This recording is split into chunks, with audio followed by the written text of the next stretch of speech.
This shop looks popular today. Wonder what the occasion is.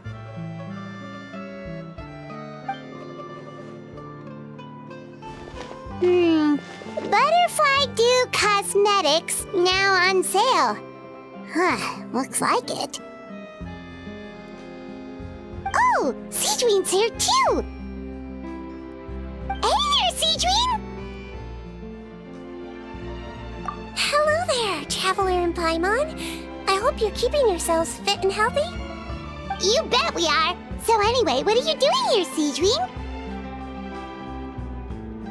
The Duke insists I take regular vacations in the Court of Fontaine.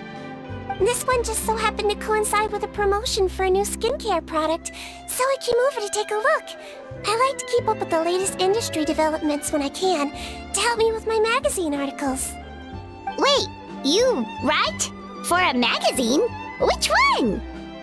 It's called Beautés en Fleur, and it's run by the Fontaine Beauty Association. I've done lots of articles about skincare for them, using the pen name Maritime Flower. Oh, wow! You're a Maritime Flower? If Paimon's not mistaken, you're one of the leading figures in the Fontaine Beauty Association! What's so weird about that? Everyone loves beauty! I really like this role. The staff at cosmetics shops are always so polite. And as long as I wear a big smile on my face, I always get the best customer service. Well, they sure don't want to make an enemy of the Maritime Flower. Obviously, it's because of Sigewinne's love for beauty. Still a leader of the Beauty Association? That's incredible. The truth is, I study this field because I cherish my own appearance. It has nothing to do with being beautiful or not. Oh, the words of a master beautician defy comprehension! Oh, wait, you're saying that natural beauty is the highest form of beauty, right? Not really. Actually, Melusine aesthetics are very different from human ones. We don't view humans based on their appearance. If I had to describe our approach, I'd say it's based on cuteness. Oh, really? Yep.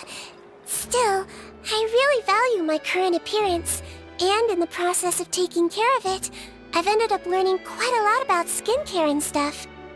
It turns out, my knowledge and experience is pretty popular with beauty product lovers. It came as a big surprise to me, though.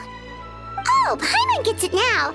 But speaking of your appearance, how come you look human anyway? Are you like only half Melusine?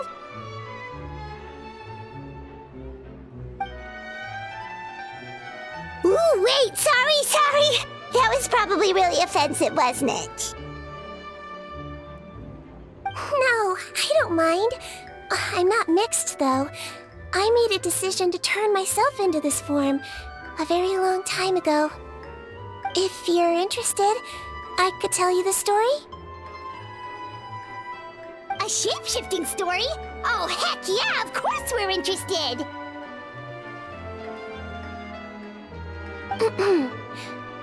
Once upon a time.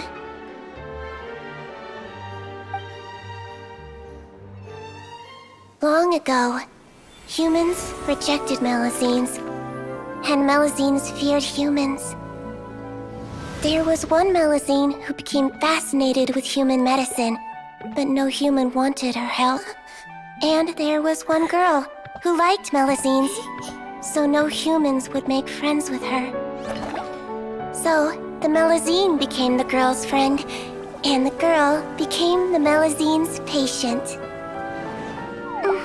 Your checkup's all done. You're still in perfect health.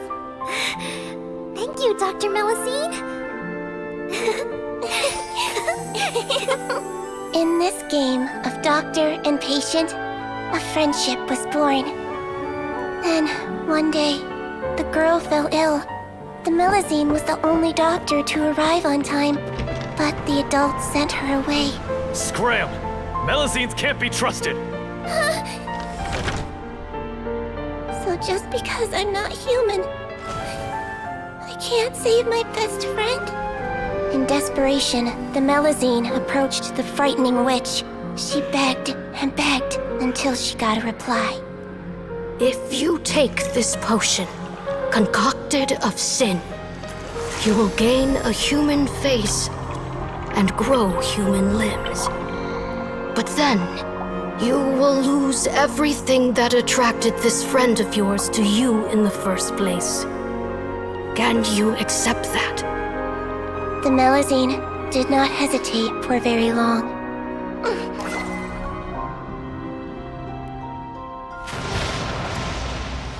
On a rainy night, a little doctor knocked on the girl's door. The doctor wore a hood and raincoat, maybe to protect her from the rain, but maybe also to hide a secret. The little doctor held the girl's hand and treated her illness, just as she had so many times before.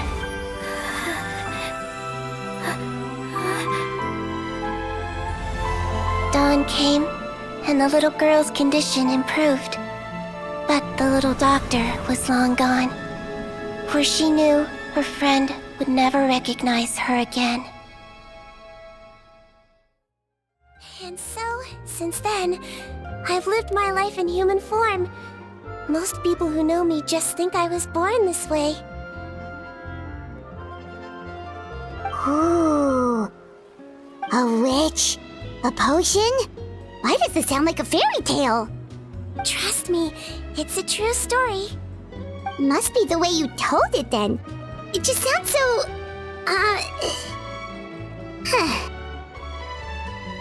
Yeah, not every Melazine would take human form to save their human friend. That must have been a huge decision. Treating patients is a doctor's duty. We must always find a way, even when the going gets tough. Ugh. It's so crazy that they turned you away just because you were a Melazine, especially when their daughter was so sick. Well, sometimes appearance can be a real barrier. But that was a long time ago. I like how I look now anyway.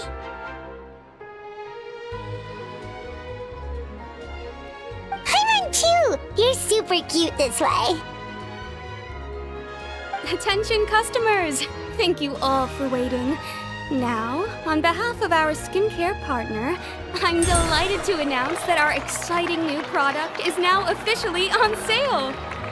Well, there we go. Let's have a look, shall we? Paimon, if you want to buy any skincare products, I'll be happy to give you some suggestions. Really?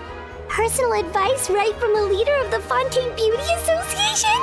What an honor! Allow me to introduce our newest skin lotion, Butterfly Dew.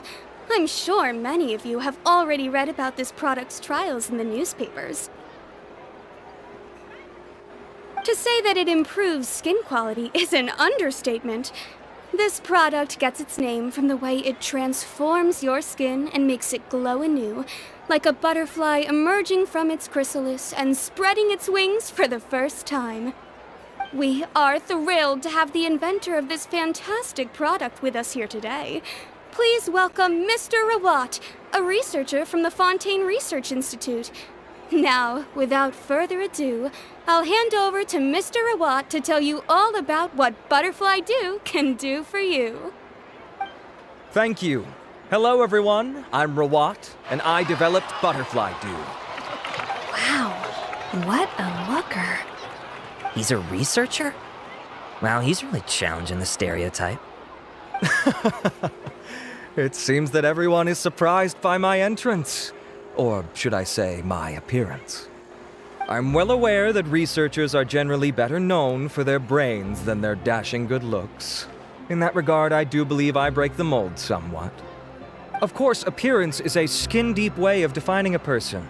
And yet one's appearance can be a very real set of shackles, holding a person back in their life. It can rob a young person of their self-confidence when applying for a job, dissuade a young lady from approaching the one she loves. Our actions are at the mercy of our appearance, and we slowly become the very person that the outside world sees us as. But what if I told you that those shackles can be broken? If our appearance prevents us from changing, then let us first change our appearance itself. Wash away moles, birthmarks, and wrinkles, and they can no longer rob us of our confidence. Replace them with luster and radiance, and we shall never again hang our heads in shame. That is why Butterfly Dew exists. Its mission is to allow us to shed our pupae, undergo a complete metamorphosis, and embrace a new life. Well, whether it actually works or not, after that speech, Paimon's already sold! Mr. Rawat, could I ask if you've used this product yourself? Of course, I tried it many times while I was testing it. You can consider me a product ambassador. Wow, then it's sure to work! Still, I don't expect to convince you just by blowing my own trumpet. So, could I get a volunteer from the audience to try it out? Oh, Paimon volunteers!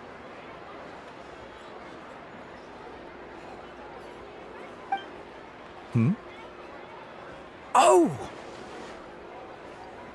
Ah, what an honor! It appears we have a giant of the Fontaine Beauty Association here with us. In that case, Miss Sigewinne, could we seek your most expert opinion on this product? Sure.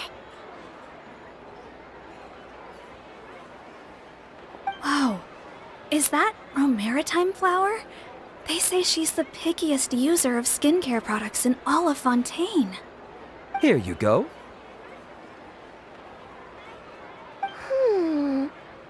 Well, it's very kind to the skin, and the absorption rate is high. Even for Fontaine, this is a first-rate product. Wow, now that's high praise! I'll take one. Any discounts? All right. Well, all that remains for me to say is, Butterfly Dew is now on sale!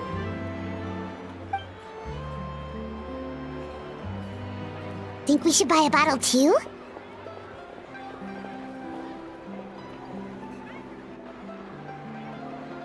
Aww, really? Well, it's still good to care for your skin though, right? Paimon definitely feels kinda rough from being exposed to the elements all the time. And if you're worried about whether it's the right product for you, well, luckily for us, Sigewinne's here, so we can get an expert consultation.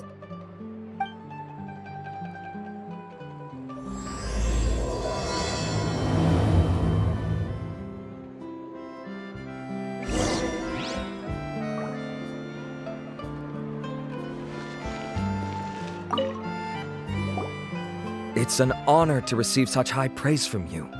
To be honest, I was also hoping you might be able to point out some flaws in the product so I can keep improving it. With most skincare products, the pros and cons only become apparent with long-term use. Yet, this one has instant benefits, improving skin quality without any obvious side effects. It's one of a kind. Don't worry though, I plan to keep using it, and I'll publish regular reviews in Beautés en Fleur. You can read my thoughts there. All you need to do is subscribe. Oh, I was hoping for a more casual conversation, but you are a beauty association leader after all. I understand if you want to keep this professional. Sigewinne! Excuse us, Miss Beauty Expert. But do you think this product is a good choice for me and him? Wait, are you the renowned traveler? That's right! And by his side, the equally famous Paimon. Well, I don't normally handle customer questions personally, but since it's the traveler asking, allow me to make an exception. Butterfly Dew is made for all skin types, so no matter who you are, you can rest assured that it will be kind to your skin. If anything, it might be marginally more effective on Fontainian's skin, but other than that, it works the same on everyone. Why would it work better on Fontainians? In the interests of protecting my trade secrets, I'm afraid I can't answer that, Miss Paimon. Alright then. How about a friend discount? Save yourself the trouble. I'd be greatly honored to have both of you use my product. Here, take 2 bottles for free. Paimon's private fund survives!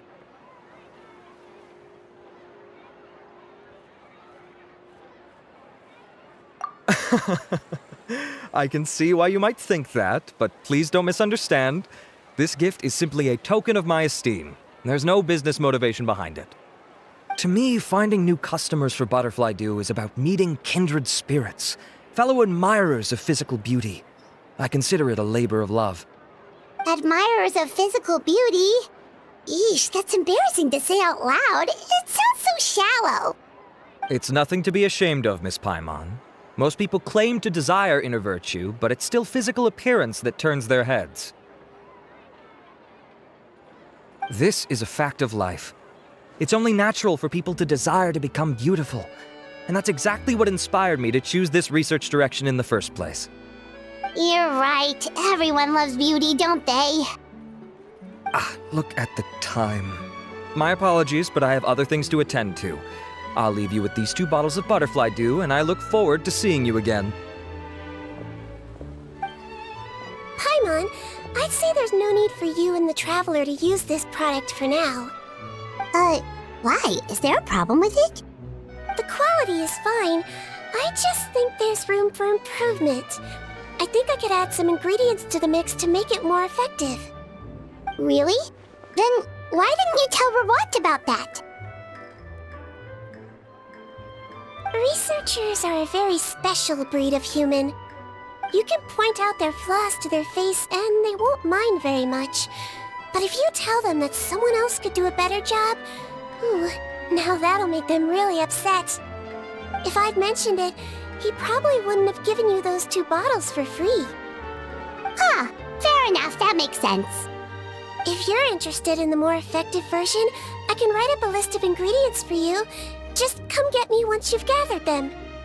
When you say more effective, you mean it'll make Paimon even prettier? Ooh, how can we say no? As for me, it's probably time I got back to the Fortress of Maripede. I mustn't leave the infirmary unattended for too long. Alright, see you there then!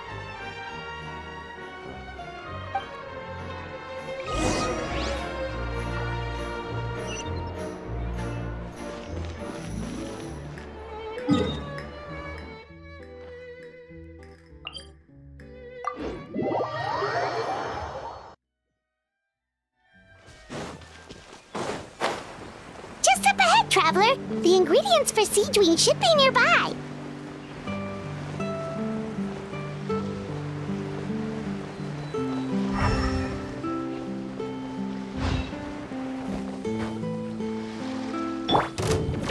Power that ended Haishan!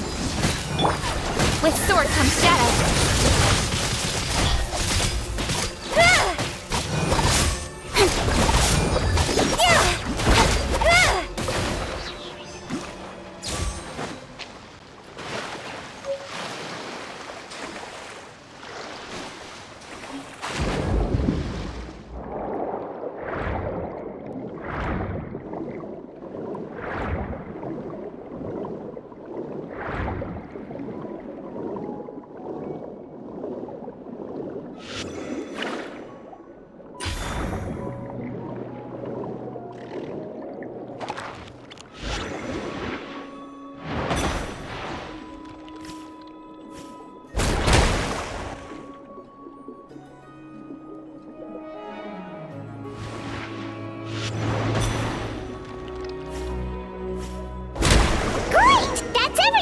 Let's head to the Fortress of Maripede!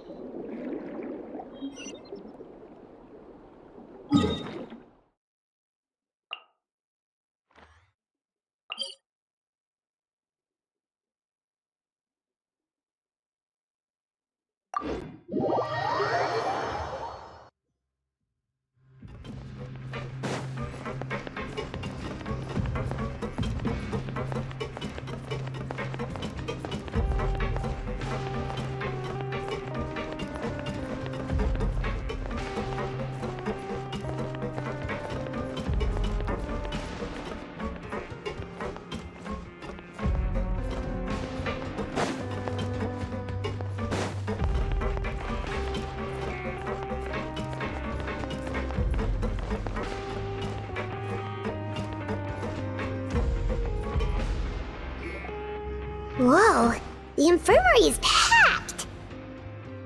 Please, you have to believe me. I saw it with my own eyes last night. Another me! He looked exactly like me. Got it, okay. I've written down everything you told me. Now, I have a few tests to run. Take a deep breath, and don't worry, it's nothing to be nervous about. First, which finger am I holding up? Your index finger, but I'm telling you, my mental state is fine. I'm not crazy. Very good. Now, on to the next. Hey there! Your Grace, it's been a while, huh? Ah, it's you two. Indeed it has. I would offer you some tea, but I'm afraid the timing is unfortunate. Duty calls. No worries. Actually, we were looking for Sigewinne. Do you, know what all of this is about? This inmate came running to the guards in a panic, claiming to have seen his exact doppelganger. A doppelganger? Doesn't that just mean someone else kinda looks like him? And that's what I thought when the report first reached my desk. But we've inspected our records. No one even vaguely resembles him. Considering how certain he is of what he saw, I can only surmise that he's having some mental issues.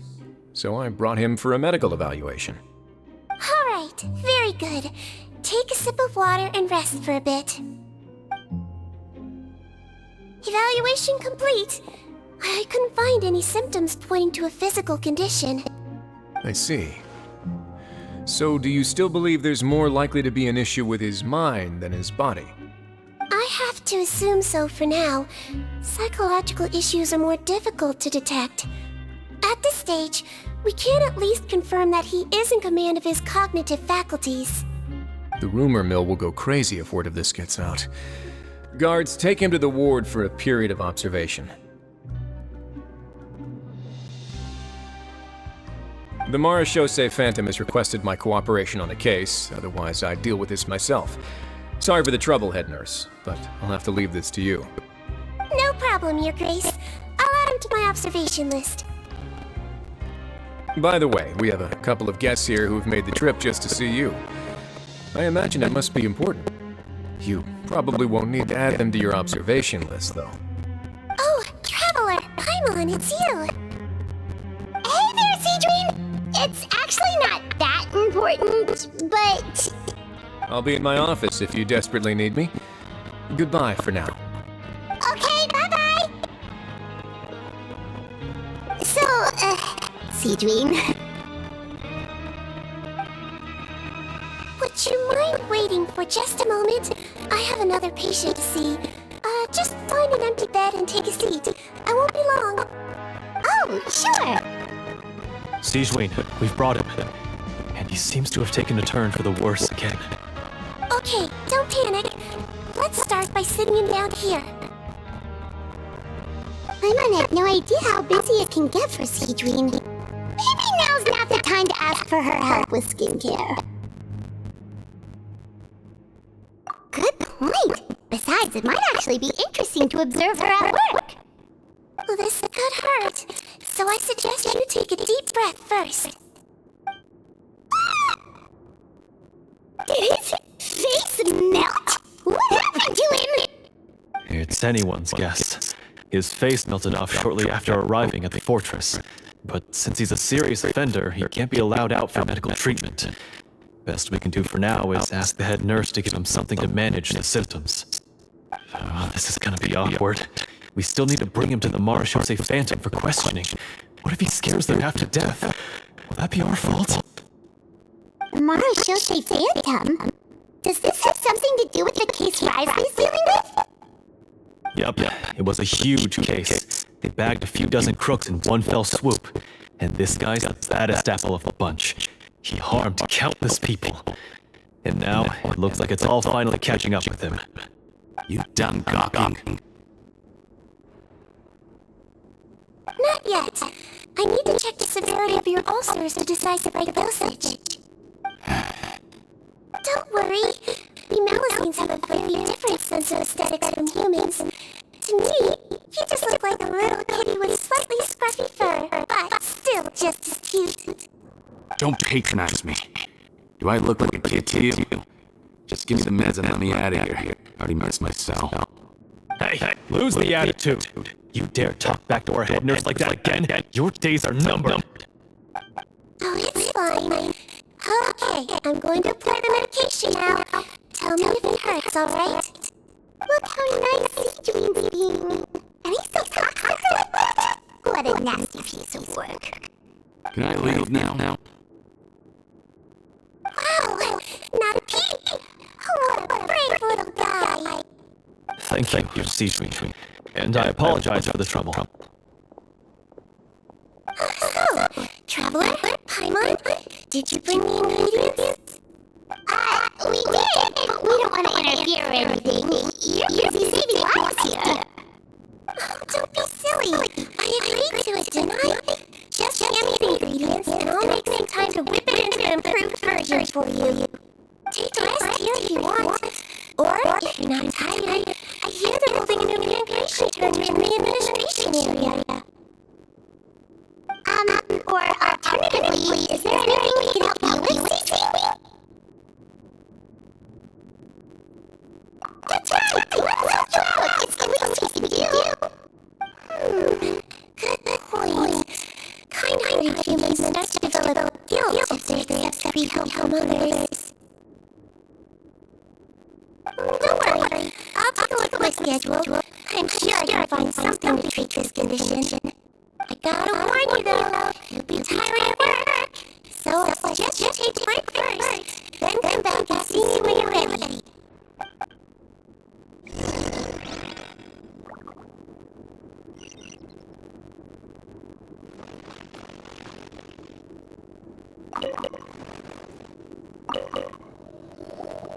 We're ready, Sigewinne! What's our preparation?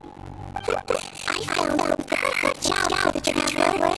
First, I'd like you to lie down in this bed.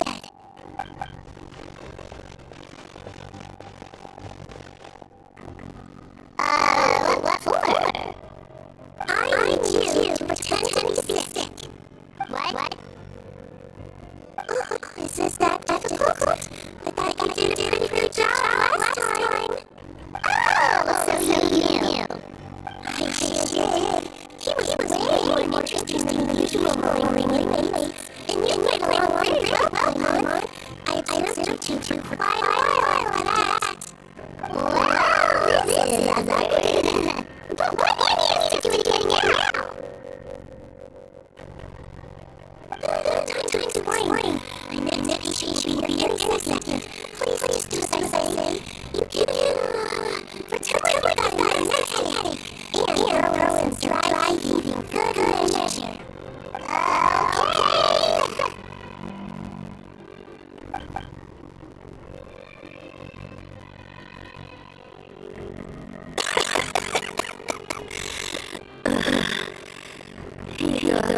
Okay. I'm over here because my mom won't stop pestering about it. So annoying. Your mother has enough on her plate with your job. Otherwise, she needs to worry about you being sick as well. I know. I shouldn't treat things like a playground. I shouldn't go singing in low levels and join up with the ski, because it'll give me a cold and distract her from her work. I thought you'd be able to have some fun here at the fortress for a few days, but it's always, don't do this, and don't do that. Alright, sit yourself down and I'll take your temperature. Your fever still hasn't gone down. Well, here's your medicine. One cup for starters, and we'll see how it helps. Doc, it's so bitter. Do I really have to drink it? I mean, I'll be fine, right? I've got an uncle who caught a cold. His fever went away on its own after a couple of days. Can't you just leave me a note saying I'm on the mend? It's just something to keep my mom off my case. I sure can. You're a very brave boy after all. Huh? Brave? Why didn't you say that? Oh, if you want to rely on your own immune system to clear up your fever, then you'll have to tough it out with this guy.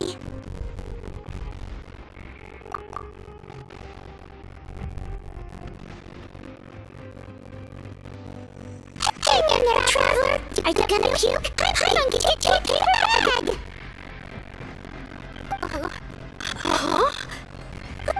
As long as you're tough enough to get through the nausea and dizziness caused by the high fever, you'll be right as rain after just a few days rest. And if I'm not tough enough? Hey! Wake up! Put it this way, at least you'll never have to see the doctor again, right? I think maybe I'll take that medicine after all, if that's okay. Oh, of course. Here, it's still warm. It's so bitter. Oh, done. Great job, you two. That kid really doesn't know what's good for him. His mother's a guard here. She's been working back-to-back shifts lately, but unfortunately his father's away on a business trip right now. She had no choice but to bring her son here for the time being. He was quite happy at first. He seemed to think that the Fortress of Mirapede would be all fun and games. So you made us put on that act just to scare a kid into taking his medicine? That's a pretty sneaky trick. Seems like there's a whole side to Sigewinne we never knew about. It's a technique I learned from my teacher. Oh, you had a teacher? Was she a Melazine doctor too? She was human. She passed away a long time ago. Oh, sorry. No, it's fine. I really liked my teacher, so it's always nice when I get to talk about her with other people. She was a traveling doctor, and since she didn't have a clinic, she'd go out and visit her patients wherever they were. Dealing with the badly behaved ones was her specialty. She used to say, if you can scare the little brats into taking their medicine, you won't have to hear them wailing and screeching when their condition gets worse.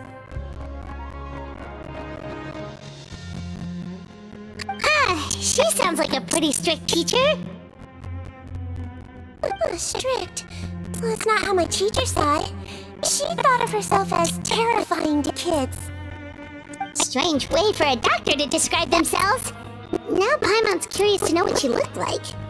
As it happens, I actually have a picture of her.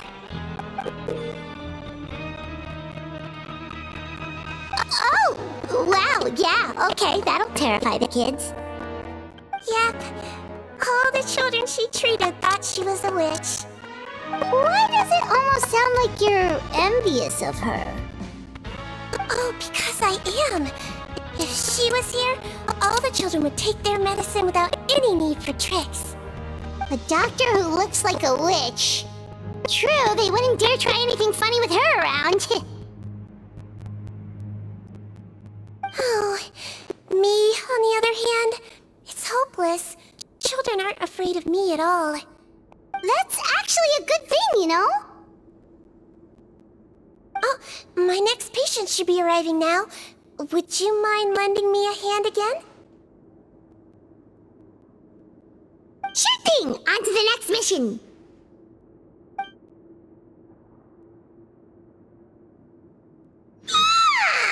Is it nighttime already? That flew by. You really have a busy job, Sigewinne. Well, thanks to you two, it was much easier today. Aww. Should we get some rest? It's getting pretty late. Oh, there is one last thing. I have to keep it confidential, so I usually leave it till after everyone's clocked out. Confidential? Are you sure you can tell us? Well, it's fine. You're not living here anymore, so it's okay if you know. All it is I have to prepare some ingredients to make healthy meals with. Wait, you mean those healthy meals?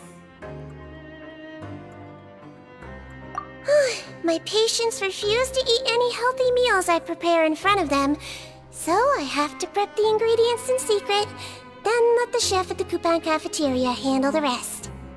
Considering even the chef's version makes people uneasy, it really makes you wonder what's in it. You want to find out? I can teach you how to make it. That way, if you ever suffer from exhaustion on your future travels, you can prepare a healthy meal for yourself. It's really good for you, you know. Sure? Guess we can help out one more time.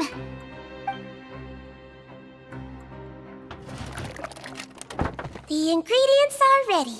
Now, put them on the table and add them in the order I tell you. First, we add this special slime condensate, stir it thoroughly, then pour it in. See that? It adds elasticity and looks just like tasty jelly, doesn't it? Yeah, it really does. Until you remember it's slime condensate. Next up, xenochromatic crystals. You want to crush them up into a fine powder, like powdered sugar. Wait, are those from Fontimer Aberrants? Are you sure they're edible? Finally, we'll need some high-protein meat. Frogs are an excellent choice. You just need to clean their innards, and then you're left with some lovely, tender meat. Oh! Frogs. And we're done. All that's left now is to pack them into lunch boxes and hand them to Walsey. Yesterday in the production zone, I noticed an inmate who's been working for 2 days straight. That means it's a healthy meal for him tomorrow. Sigewinne really does have the inmate's best interests at heart.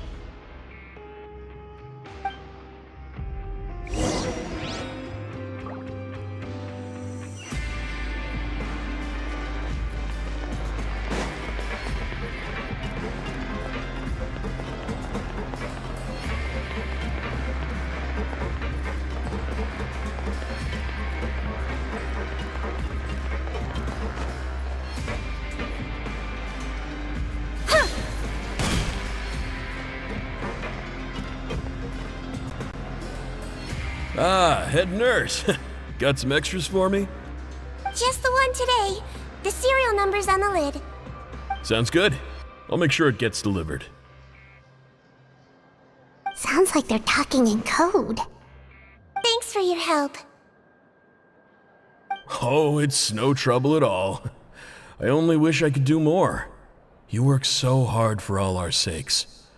I'd happily lose a little sleep if it meant helping you out. That won't do.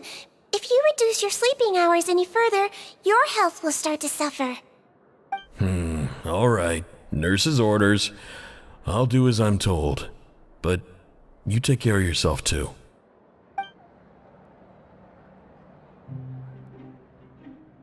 Well, I'm done with work for today. Thanks for helping out, you two. Seems like the guards and staff here have a lot of respect for you, Sigewinne. In just one day of helping you with your work, it feels like we've done a lot for the fortress. Head nurse, please, wait. I'm sorry to disturb you this late at night, but I think you'll agree, this is urgent. Okay, just relax and catch your breath. What's the matter? The guard at the observation ward, Odilon, he told me to pass on a message to you. One of the inmates there, the guy suffering from possible hallucinations, well, he seems to have made a sudden recovery, and now he wants to apply for permission to leave the ward. Huh? Already? You were right to tell me. I'll have to examine him and make sure he's well before we discharge him. Looks like we've got one job as medical assistants left. We'll come with you.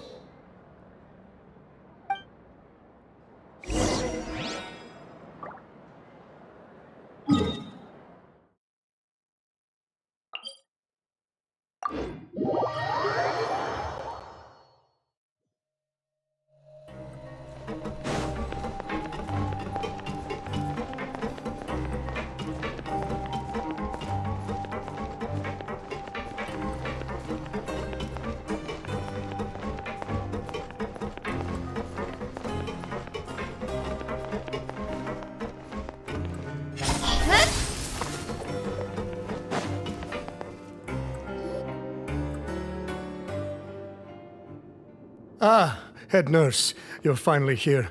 I'm so sorry for all the trouble I've caused you, but I believe I've now made a full recovery. After giving it some thought, I'm sure that I was probably just seeing things. Stress-related, I imagine. I'd been working long hours, so I definitely wasn't in the best state of mind. I totally understand. Still, I have to give you an examination before I can discharge you, okay?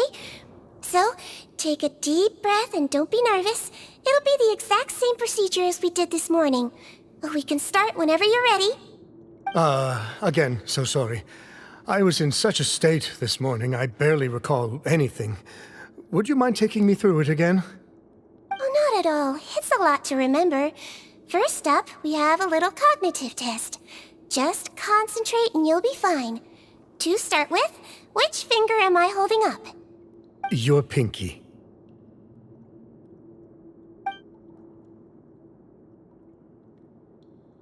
Alright, all indicators seem normal.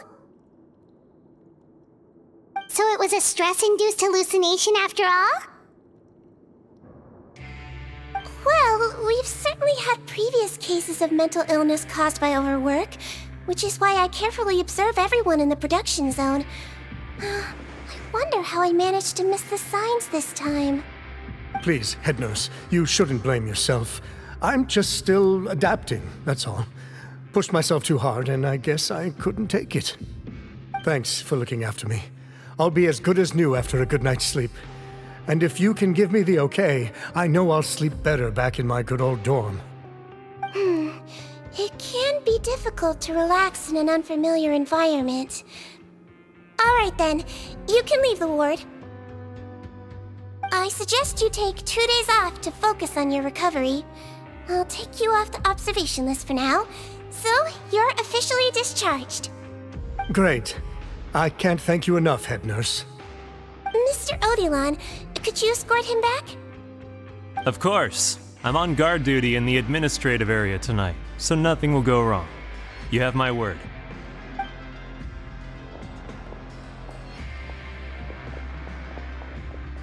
Guess you're finally done for the day now, huh? Yep. But I still haven't gotten around to making that improved lotion for you yet. Oh, no rush! Seriously, it's super late now. You should go get some rest too. Well, tomorrow it is then. Good night, Traveler. Good night, Paimon. Hope you sleep well. Oh, don't you worry! We will! After a productive day of work, we're both gonna sleep like a log. Yeah, sleep tight, Sigewinne. See you tomorrow!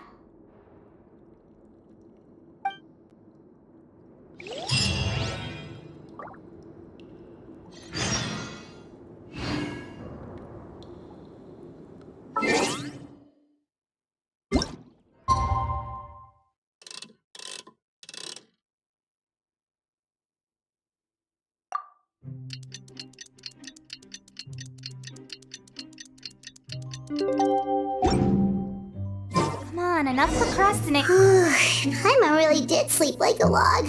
Let's go find Sigewinne.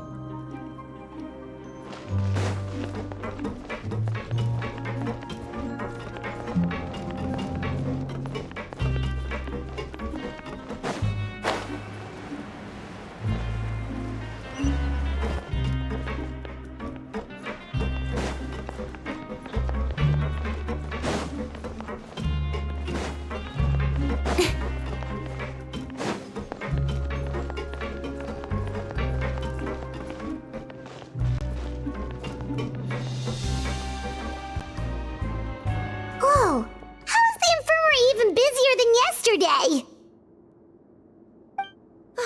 Good morning, Traveler and Paimon. I have a few people here for a checkup, so you might need to wait for a while. No problem. Anything we can do to help?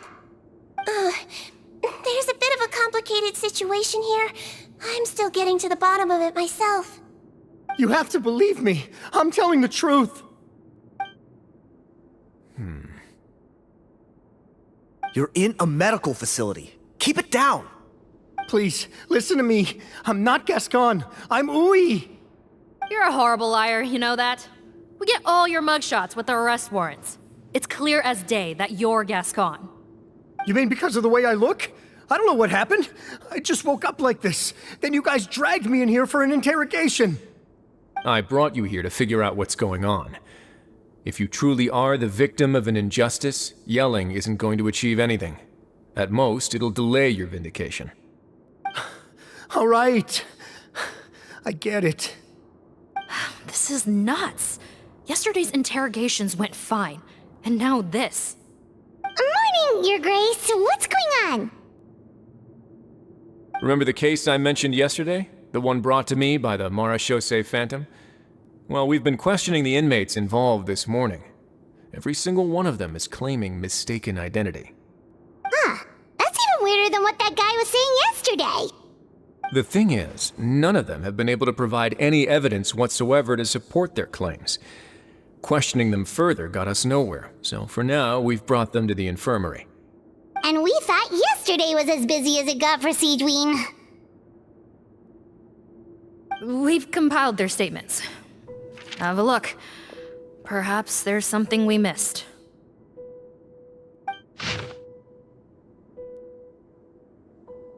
Wait. Release? Interesting. The inmates they spoke of in their statements appear to all be due for release today. I noticed that too. If that's their plan, they're underestimating us a little. Every serious offender claims that there's someone else who just so happens to be due for release today. And they're expecting us to go along with that. All the more reason to be cautious. Lumberzar, check the release list for today and make sure no one gets processed. We're gonna need an excuse, though. Just say we're out of forms, and that we're furiously printing more as we speak. I'm on it. It's conceivable that our group of serious offenders somehow found a way to switch places with inmates who are about to be released, so they can walk out right under our noses. We did consider that possibility. But I mean, just look at them. They match the warrants, period. How could there have been a switch? Only if they're dead ringers for the inmates due for release, I suppose. I gave you that name list yesterday to assist in your investigation. Did that help? Yes, the inmates' mugshots were attached to the list. The first thing I did was check for lookalikes, and I didn't find any. The only other thing that stands out to me is that their voices sound a little different today. But it's not exactly hard to put on a fake voice. Oh, really? What does our head nurse make of all of this? Give me a moment. I think I have a way to confirm whether there's been a switch. I know, it's not time to change your dressing yet, but please bear with me. Huh? Isn't that the guy from yesterday? This should be Honore. He has very severe facial ulcers, which require an operation in the hospital at the Court of Fontaine. I authorized him to leave the fortress for medical treatment under guarded escort. Yes, like I told you. I'm not Putton. I'm Honore. So there has been a swap. Well, I can see what happened in Potton's case, but how do you explain the other inmates? You're not telling me their souls switched bodies, are you? No, I believe it was their faces that got switched. The method is a bit like replacing a tooth. Take the bad tooth out, put a false one in. And actually, I think I can prove it to you. Traveler, Paimon, do you remember Eric from the other day? Yeah, sure do. Then you can be my witnesses. To start with, please fetch the inmate who claims to be Eric.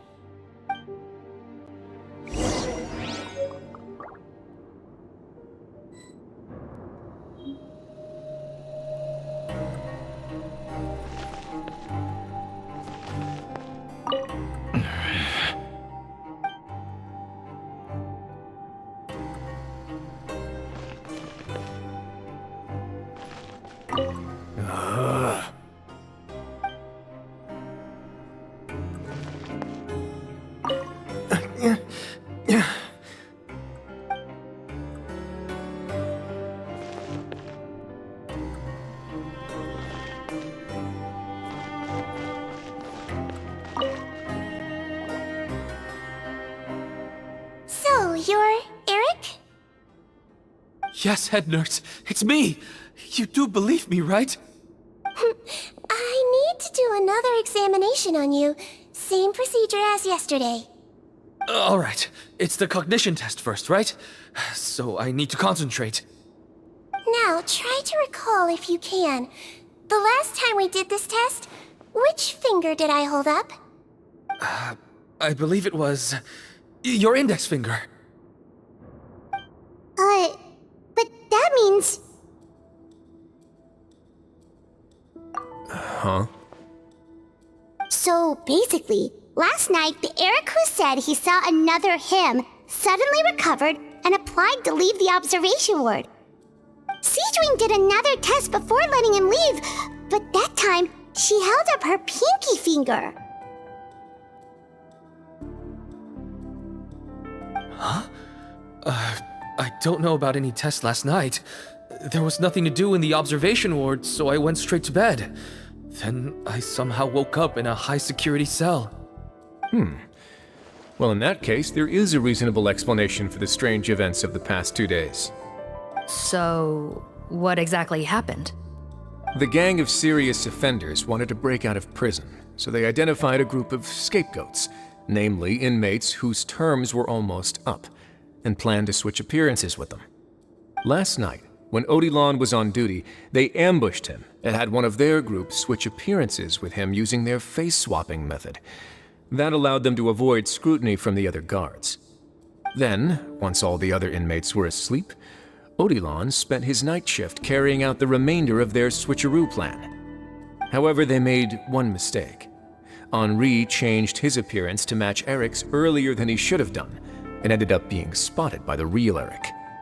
Real Eric came to the guards for help, but we didn't know then what we know now, so we put it down to hallucination and sent him to the observation ward. However, since one of the gang members was posing as a guard, they simply changed real Eric's appearance and had their Eric take his place, muddying the waters even further. Right, because I put Eric on the observation list by then, and no inmates on that list can be processed for departure until I've discharged them. Hence why the imposters had to pull that little stunt to get fake Eric off the list. Yeah, it all makes sense now! The Duke cracked the case! Well, I can't fault the reasoning. But I'm afraid that we ruled out the possibility of face switching very early on in this process. Criminals altering their facial appearance to commit crimes is nothing new. In fact, one of the explicit duties of the Malazines in the Marechaussee Phantom is to identify criminals in disguise. We carefully examined all the suspects, and there is no evidence that any means of disguise were used in this case. Huh. Well then, how do we explain all this? So far, it seems more likely that the gang stole documentation belonging to the inmates due for release, and are using that to commit identity fraud. Actually, there is a potion that can completely change someone's appearance. If they use that, even a Malazine wouldn't be able to detect it. A shape-shifting potion? Forgive me, head nurse, but this is the first time I'm hearing about it. If such a potion truly existed, it would jeopardize our entire investigative process at the Marechaussee Phantom. Are you certain of this? Yes, I am. But... Please, trust me in my professional opinion as an experienced clinician. At the same time, without any solid evidence, it's pure speculation. If we can round up all the inmates suspected of switching places, then have a little talk with both sides, we might just get our answer. Yep, let's do that. Okay. Well, it was our negligence that meant we had to come and conduct these post-internment interrogations. And I know it's put you out. We'll do it your way. Your Grace, bad news. I paused the releases like you asked, but we were too late. A bunch of people already got processed 2 hours ago.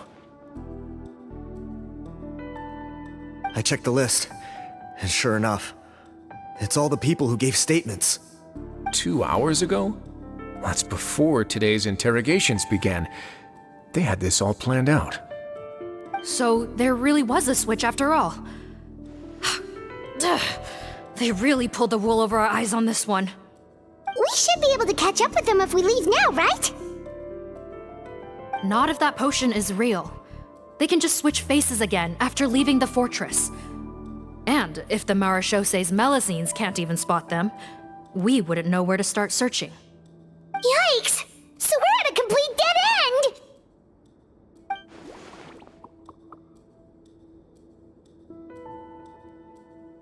Well, technically there is one more lead we could follow up on.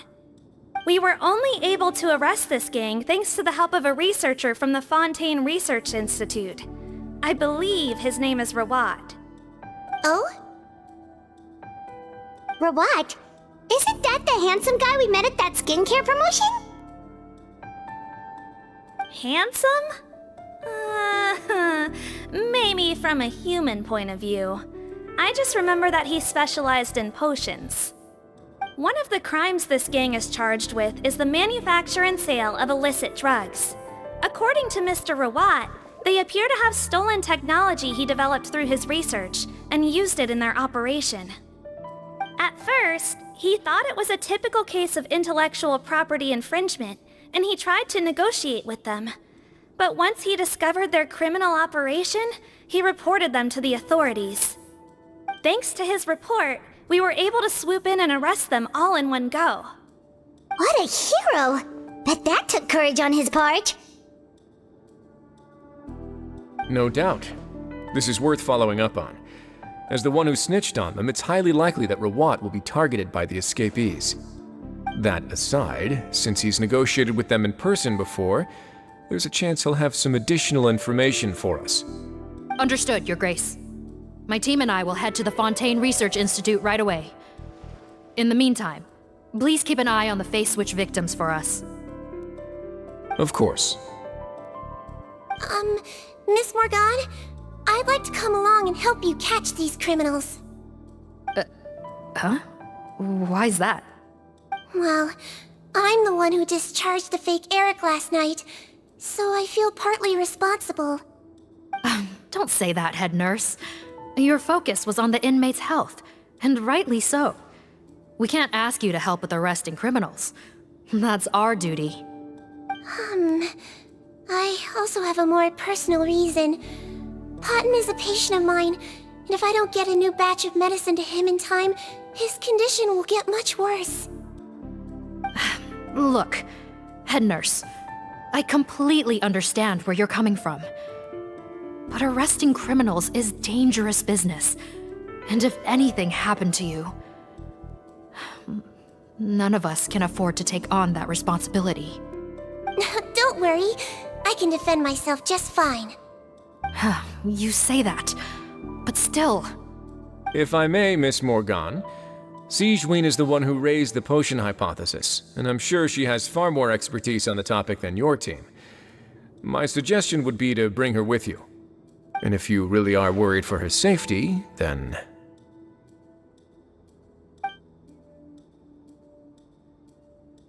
Ah, there you go, right on cue. Knew I could count on you.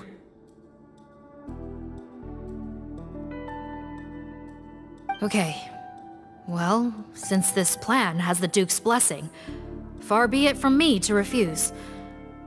We should head off immediately. Time is of the essence.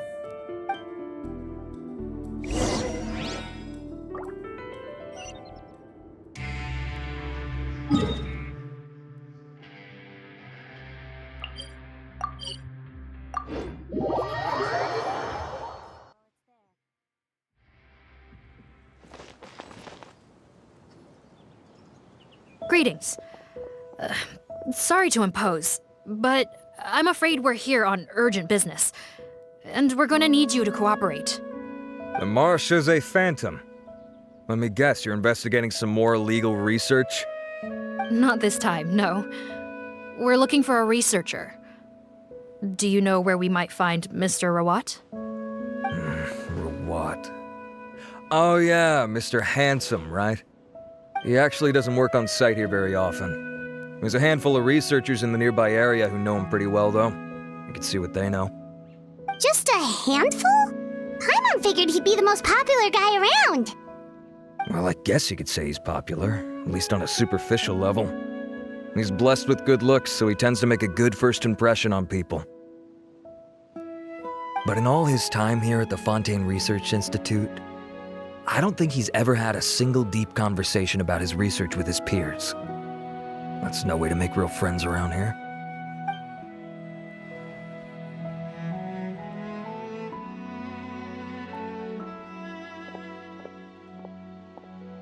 That's so weird. He definitely didn't come across like a recluse at that product promotion. I don't find that weird at all. He definitely didn't strike me as the kind of guy who's good at making friends. Really? Paimon couldn't tell. Must be a Melusine perception thing. Okay, we should talk with his acquaintances. But we also need to check the Research Institute for any clues. Let's split up. It'll save us some time. Sure thing! We'll go ask around among the other researchers with Sigewinne. Paimon's suddenly kinda curious to know what everyone really thinks of him.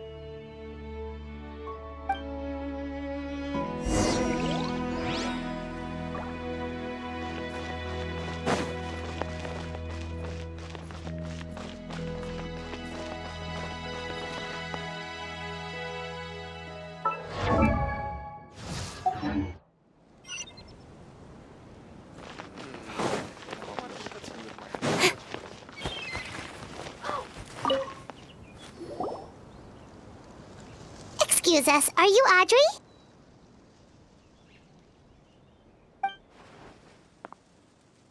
That's me.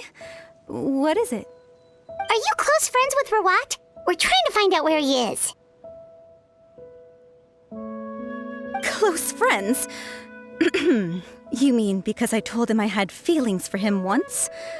I doubt I'm the first or last at the Institute to make that mistake. Why would you single me out as a close friend? I should have known, really. Men like him, they just enjoy being surrounded by fawning women. They're not interested in a serious relationship. Okay. We were just kind of wondering if you might know where we can find him. Why would I know where he's at? I barely know him, and he probably doesn't even remember me. Ugh, this is getting annoying. Shall we go ask someone else?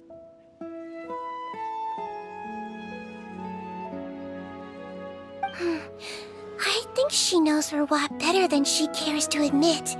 If we leave now, it might be a wasted opportunity. Maybe, but we're not going to get much out of her while she's in this state, are we? She's displaying symptoms common among people in love, if that's what you mean. But I know a cure. It's curable? Oh, we're still no closer to finding Mr. Rawat. Oh, by this point, he could be in grave danger. Danger? Wait, why are you looking for him again? Oh, that's right, yeah! The Marechaussee Phantom said that he's been targeted by some pretty bad people. We need to make sure he's safe. What? How has this happened? He seemed fine when I last saw him, and that was only a couple of days ago. Just happened to run into him, of course. Oh, I see. Well, do you have any thoughts on where he might be right now? Okay, but this is purely out of concern for his safety. If he's not at the Institute, he might be at his mother's place. I heard she raised him alone, that they had it pretty tough financially, and these days she's housebound due to illness. He makes regular trips back home to check on her. Oh, okay. Do you know the address? Nope, sorry. I only found out the thing about his mother because it came up in conversation once. I was just trying to find out more about him, so I could get to know him better. When I told him I had a crush on him, I offered to help him take care of his mother. And yeah, maybe that was a stupid idea, but did he really have to yell at me for it? It's like, fine, I can take no for an answer, but what's with the temper tantrum? Unbelievable. These guys only want to show you their charming, well-groomed exterior. They can't stand it when a few home truths shine through. Looks like her love syndrome is flaring up again. We need to find out Mr. Rawat's mother's address. Let's check with the Marechaussee officers when we regroup. Cool, sounds like a plan.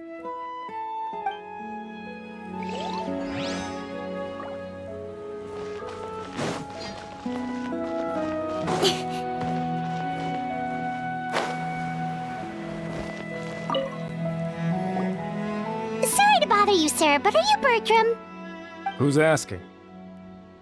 Just some concerned citizens helping out the Marechaussee Phantom with an investigation. We'd like to ask you about Rawat's whereabouts, if that's okay. We're told the two of you are pretty close. Not anymore, we're not. Turns out we don't see eye to eye. Oh yeah? What happened? The thing about us researchers is, most of us do what we do for some sort of higher purpose. But not Rawat. All he cared about was how to commercialize his findings. He won't even let you work with him unless you sign a confidentiality agreement first. Also, he has better control over who gets which intellectual property rights. How are you supposed to get any meaningful research done working with a guy like that? Now that I've got my own technical solution for my compressor, I don't need to work with him anymore. So that's what Rawat is really like. We'd still like to know where to find him. Is that something you can help us with? Wait, you're... Yeah, I know you. You're the head nurse at the Fortress of Meripede.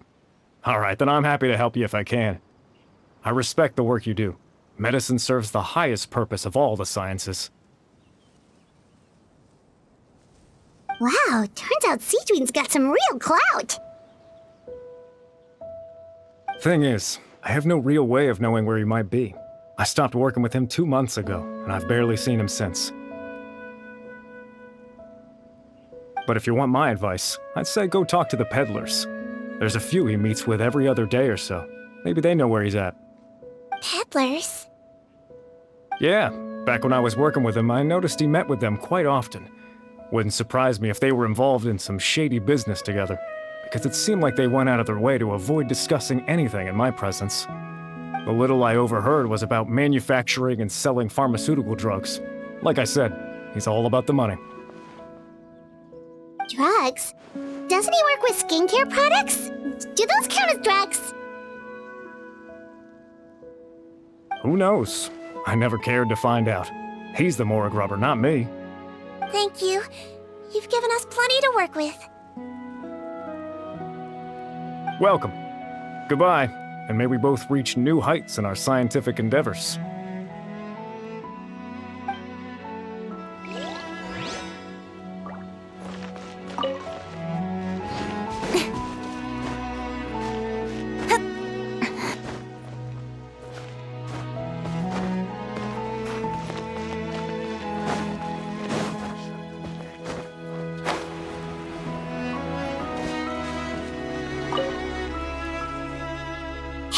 Are you in Teep? What do you want? We're here to ask about Rawat. Any idea where he might be? We were told you were pretty close with him. Close?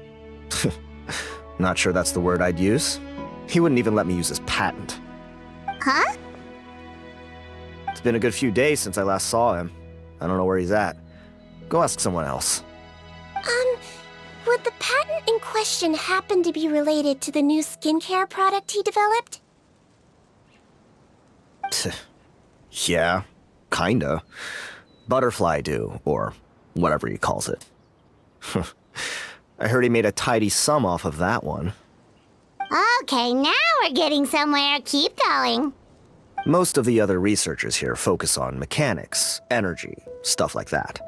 I get why he wouldn't be interested in having anything to do with them. But I'm studying coatings. There's a huge overlap in our areas of research. Why would he refuse to work with me? I bought his product once and noticed it contains a unique substance that might have applications in coatings too. If it worked out, I could probably make as much as he's making. Don't get me wrong, I had no intention of plagiarizing his work. I was hoping to get official permission to use his findings in my own research. Followed the proper procedure. It was all above board. I would have had to pay him a license fee and everything. But despite that, he turned me down not once, not twice, but 3 times. It's like he's vehemently opposed to the idea of anyone else making the kind of money he does. Huh, so is Rawat antisocial, or is this guy just jealous? Well, it doesn't look like we're gonna get any info about Rawat's whereabouts from him. Let's go! Wait, 1 second. Mr. Antib, next time you go shopping, you should buy some Buell fruits. Peel the skin, steep in water, then drink. It'll help calm your mood. Huh? Yeah. Thanks.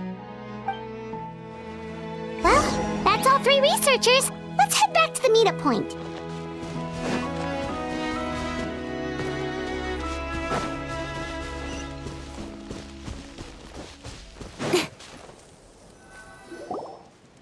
You know, Paimon started out thinking Rawat was a handsome researcher with a friendly and cheerful personality. It's such a surprise to learn that his peers have a different impression of him. So, what's your view of him now, Paimon? A handsome researcher whose difficult upbringing turned him into a profit chaser with a chip on his shoulder? So your thoughts about his appearance haven't changed at all? Well, his looks are kind of a big deal, at least in Paimon's opinion. How does such a handsome guy end up being so antisocial? Even with his difficult family background, it just doesn't make any sense. You can't judge a person solely based on their appearance. Head nurse. Traveler.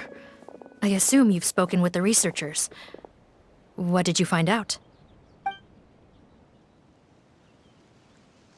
Bertram mentioned Rawat's involvement with some pharmaceutical merchants. Do you know if he's registered any pharmaceutical brands? Since he was a whistleblower on such a huge case, I ran a background check on him. I don't remember there being any brands under his name. How strange. If he was so focused on commercializing his research and averse to sharing his technology with others, why wouldn't he have registered his own brands? Maybe he and his business partners needed to avoid public scrutiny? You think he may have colluded with the gang? Well, the crime was manufacture and sale of drugs, and that would certainly be in his wheelhouse. We can't rule it out. Isn't that pretty unlikely, though? He was the one who blew the whistle on them! Most children who come to me with tooth decay have suffered pain for a long time already, but they'll still try to hide the fact that they eat too many sweets. Grown-ups and children aren't so different in that regard. If you say so. I saw him when he came to make his report, and I certainly didn't get the feeling that he was the type to collude with criminals. Perhaps it's more likely that they were coercing him. You mentioned that he comes from a poor family. So, it's possible that the criminals approached him asking for academic support, luring him in with the promise of riches. By the time he discovered who they really were, he was in too deep. They had leverage on him, so he was forced to keep working for them. I've seen it happen many times before. That does make a lot of sense. It would definitely explain why he was so unwilling to cooperate with his fellow researchers. No wonder he's so unsociable. He must be on edge all the time with a gang of crooks breathing down his neck. In that case, the situation could be worse than we thought. If Rawat was working with the escaped inmates, they're sure to know more about his whereabouts than us. Oh, there's a good chance they'll get to him before we do. Based on the information we've gathered so far, he was last seen 2 days ago. If no one's seen him since, maybe we're too late. 2 days ago? So he went missing right after that product promotion. That was the same day he reported the criminals, too. Not a good sign. Don't worry, everyone.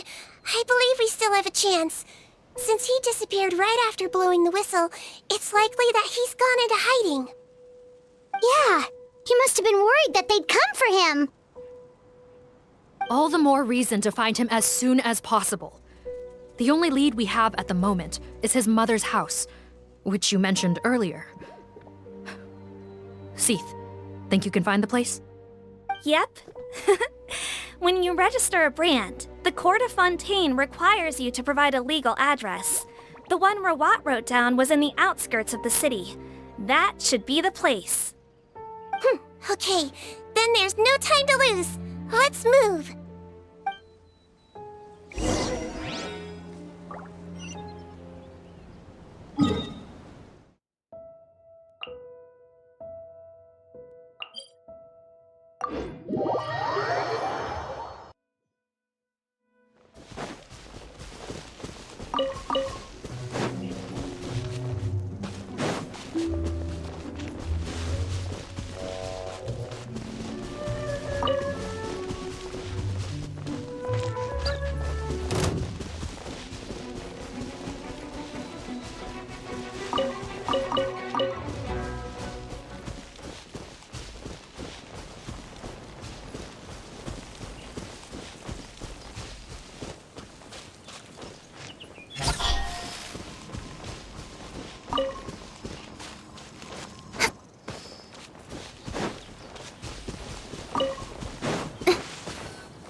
Right. This should be the house.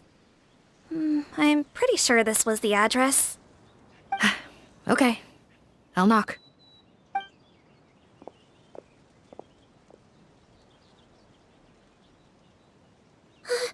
Sounds like whoever's inside has restricted mobility. Oh, it seems serious. Oh, what's the fastest way to get this door open? Break the door down? No, I'll handle it. Let the expert deal with it. There'll be a mountain of paperwork if we damage a citizen's property.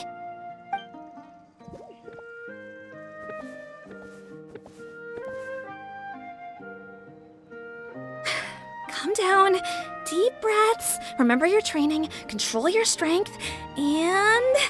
it's open! Seath, take a few people and lie in wait. Keep your eyes peeled for any activity around the house. The Traveler, head nurse, and I will go inside.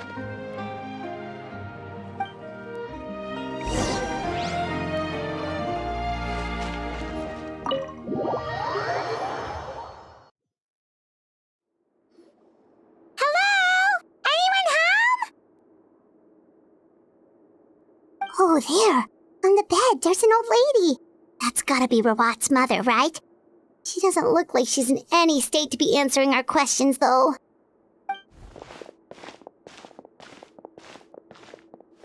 We could try, but she is very ill. We mustn't force it. Well, doesn't look like Rawat's here. She's the only one we can talk to. Yep. Allow me. Hello, ma'am. Might I ask if you're Rawat's mother? We are trying to locate him.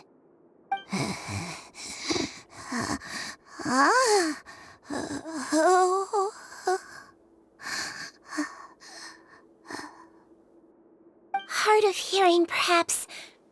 Does anyone have a picture of Rawat? I have one here. I'd like to show you a photo, ma'am. Is this your son? Do you know where he is?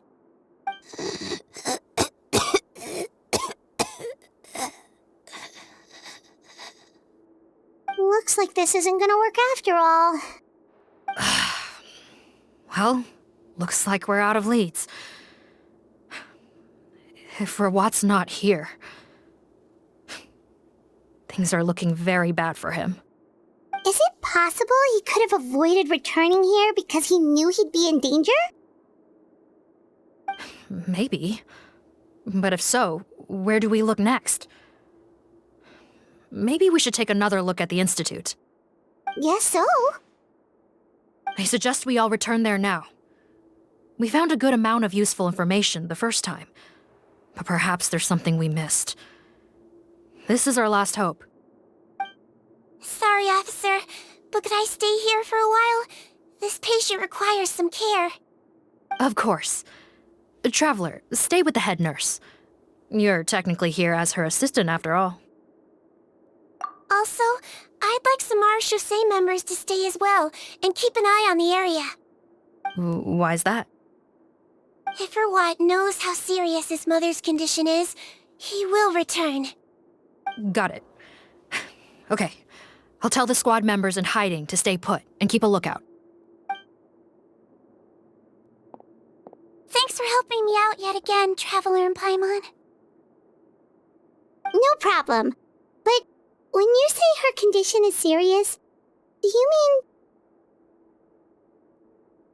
Yes. She's barely clinging on to life. Oh. Let me take care of a few things first. Could you pass me the towel over there? Yeah, of course.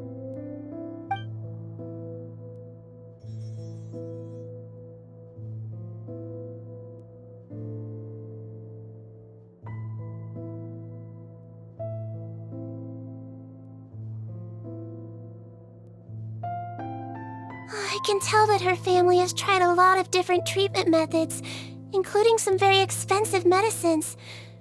Unfortunately, her condition is so multifaceted that a recovery looks all but impossible.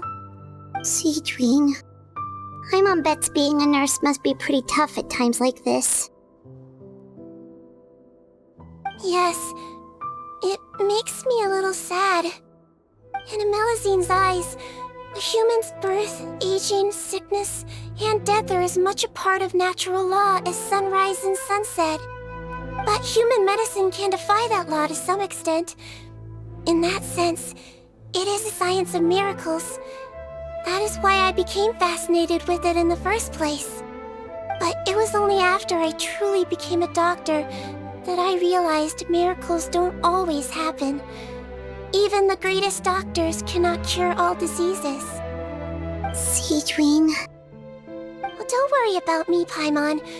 A doctor's duty is not to cure all diseases, but to treat whatever ailments they can.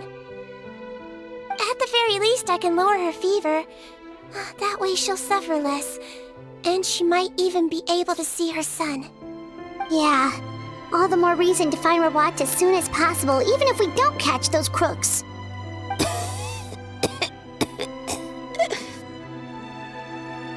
Oh, her fever is getting worse. Could I get some hot water? Sure, we're on the case.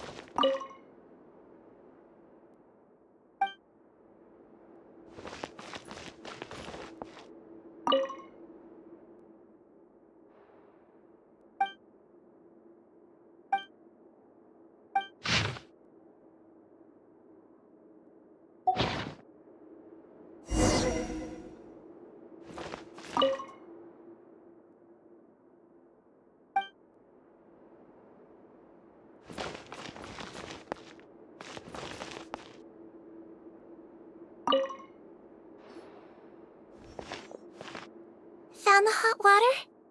Sure did. And look what else we found. Judging by this journal, it seems like Rawat has a private lab. There's a good chance he could be there right now. We gotta go tell Officer Morgan right away. Oh, that's great news. But hold on just a moment. The wet towel is ready. I'm giving you another injection. Are you feeling better now?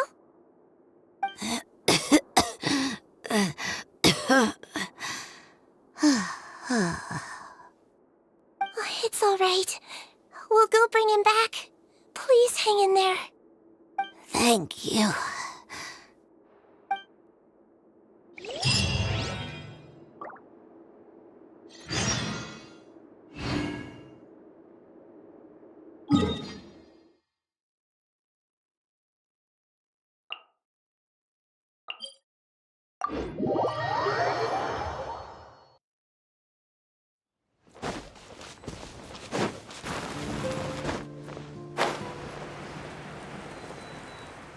It's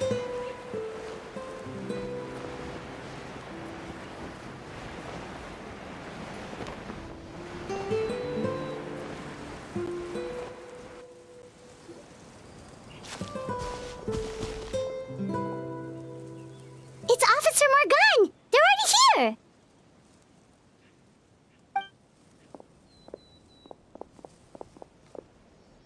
We came as soon as we heard the news.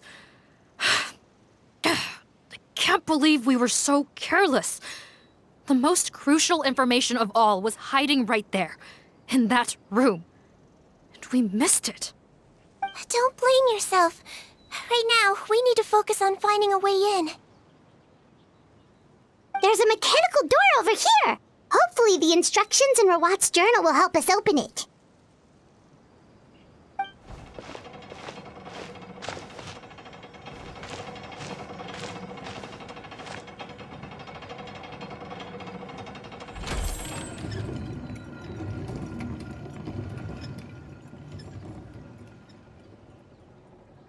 It's open. Let's go in.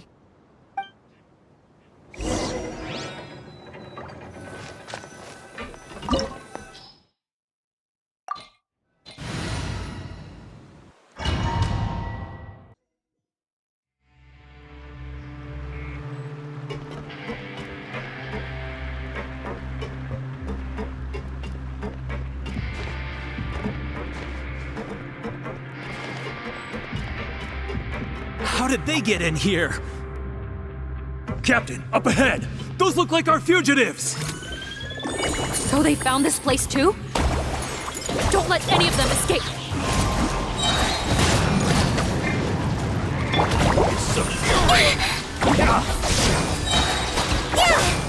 Cut to the chase!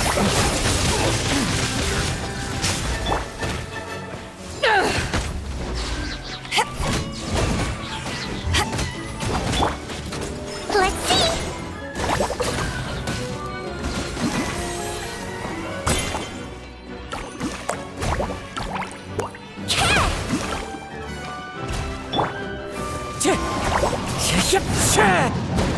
Don't blink! Another test subject. He might feel a little prick. Calm down! Incoming! Hey!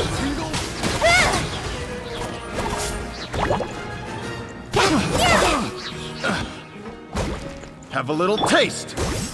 Wind Strider. Picked.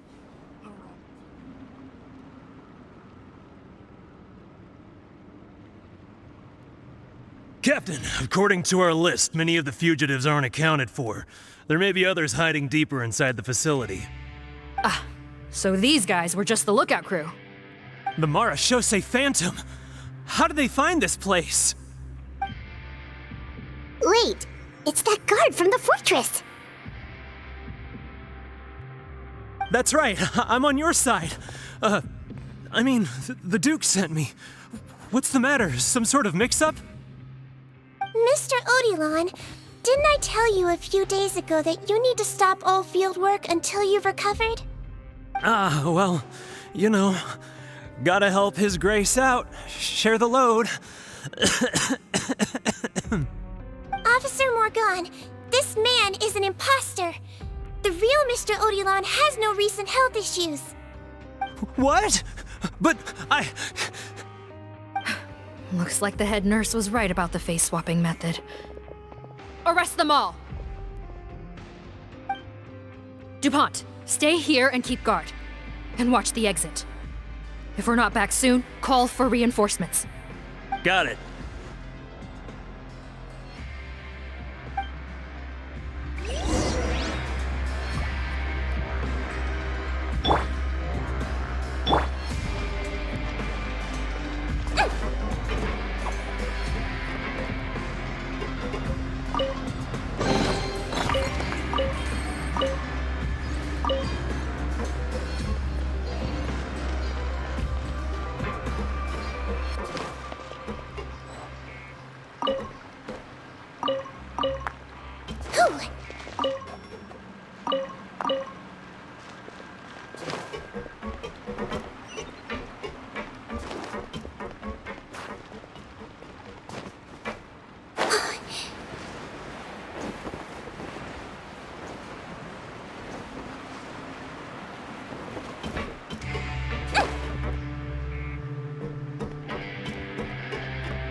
So many jars.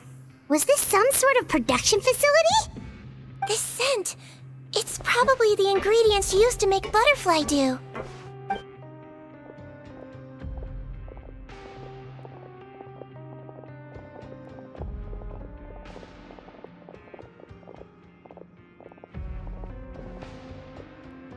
How come they're all empty? Did it sell so well that he ran out of supplies? How strange. Why would Rawat choose to manufacture a popular product like that in such a difficult-to-reach location? Given our suspicion that he may have been coerced into the illegal drug trade, I would have thought that any production facility we find here would be used for illicit purposes. Perhaps butterfly dew is itself an illegal drug. Do you have any evidence for that claim? No, just a guess. We need to find Rawat as soon as possible. He has all the answers we need. Understood. Well, let's not linger here. Let's go. Come on.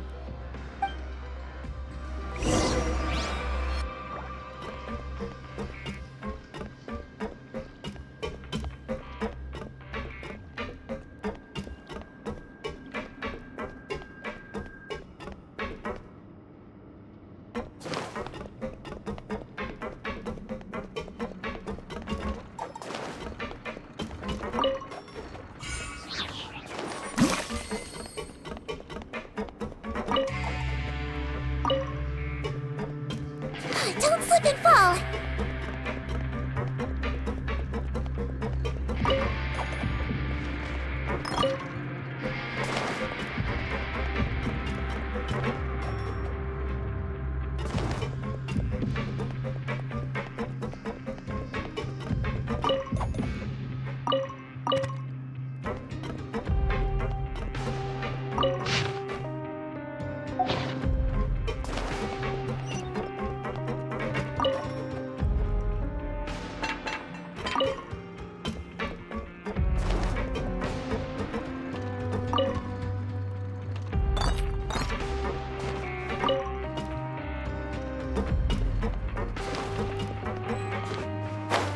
Doesn't look like we're gonna get this door open. Let's find another way around.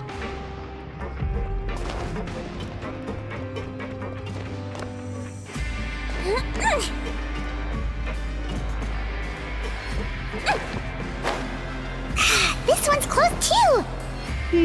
What's with those carts and tracks? Oh, maybe it's one of those doors that opens when it senses cargo passing through. There's a loaded cart right over there. Let's bring it to the door and give it a try.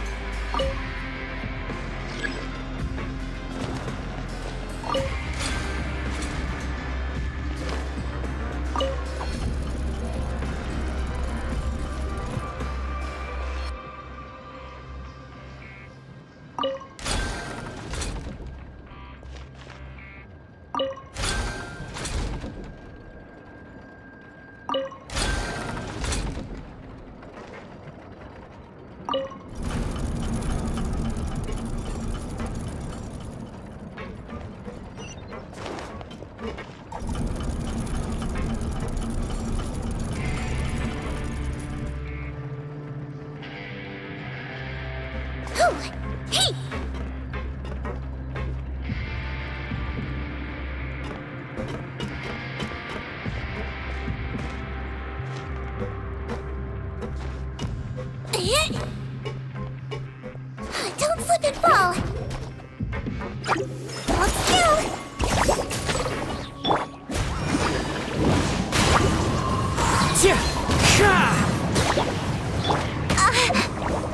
Nowhere to hide.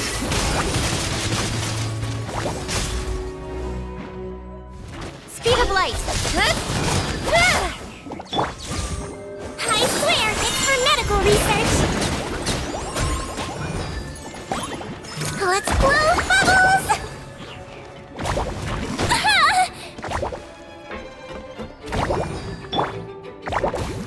Don't blink.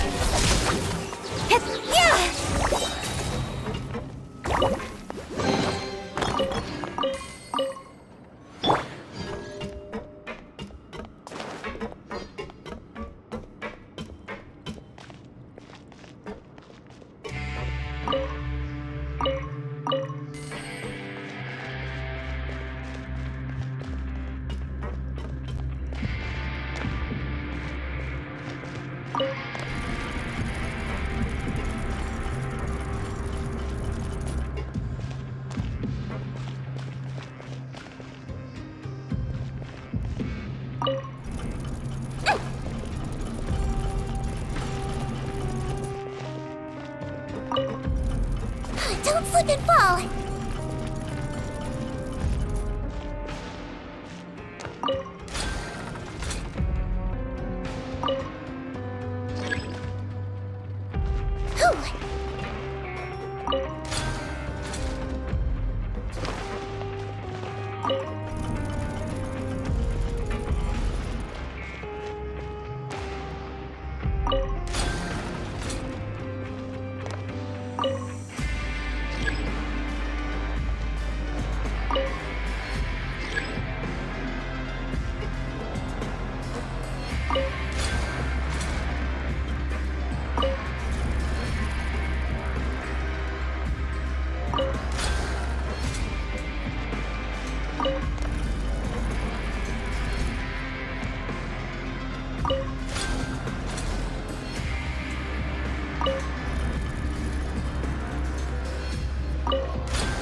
This room's much smaller than the others.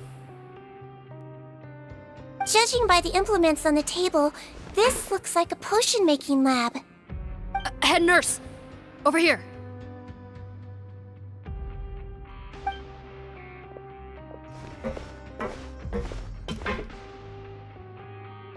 Let's see. Huh? Robot's clothes? Why would he change here? Perhaps they stripped him down, left the clothes behind, and disposed of him somewhere else? Yikes, Sigewinne, where did that come from? Oh, what a tragic way to go. Especially with such a bright future ahead of him.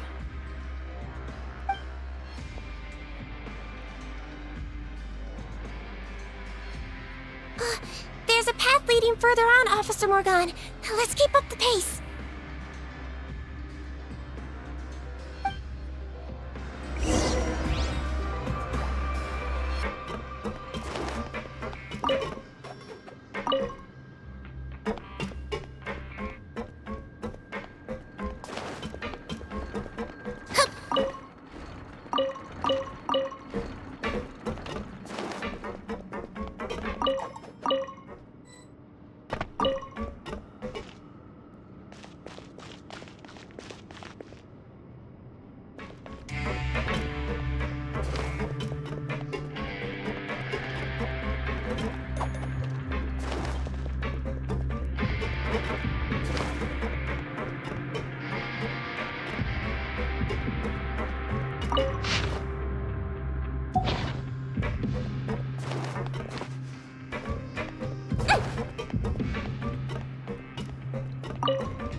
There's a whole bunch of people in there!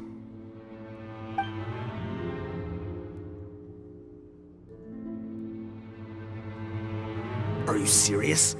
You're telling us that within a day, our faces are going to rot like yours? Fontanian physiology changed dramatically after that great flood, and it's not as compatible with this face-changing solution as before.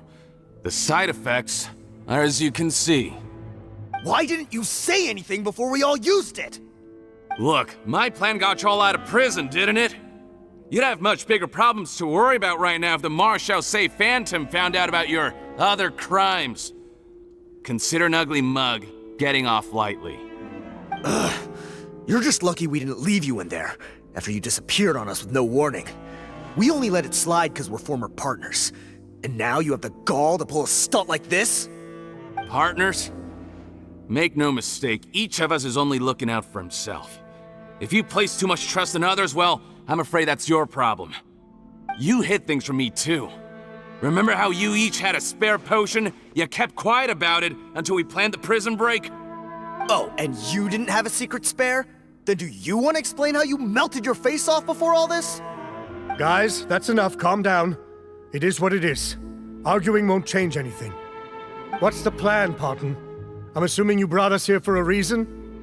There is no plan. We followed him here on the promise of more juice, but it turns out there ain't a drop here.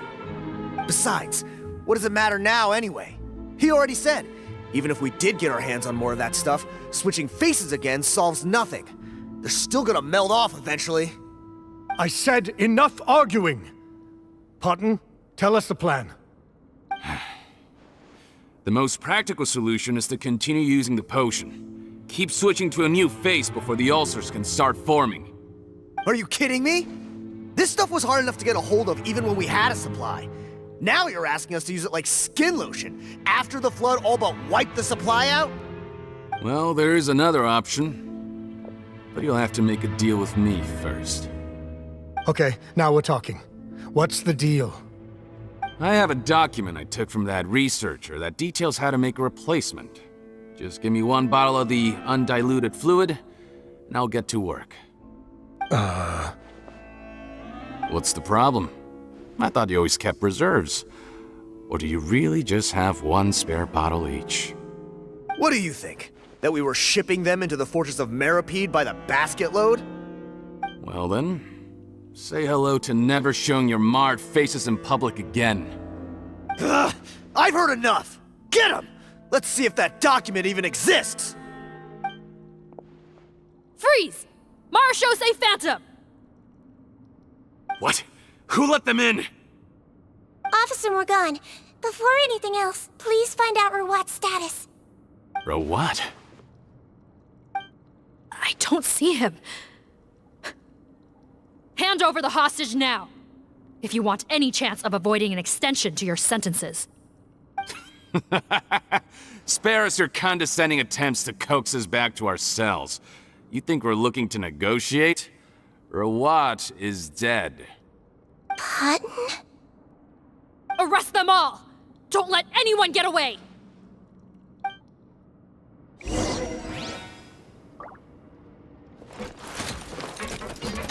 Let's see!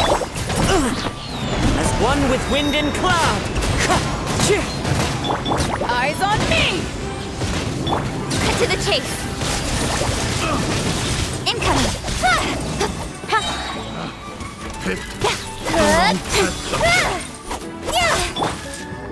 He might feel a little prick!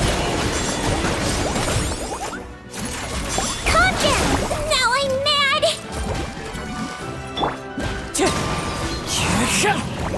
Time to go. Fallen leaves, adorn my night! Power that ended Haishan! With sword comes shadow! Hey!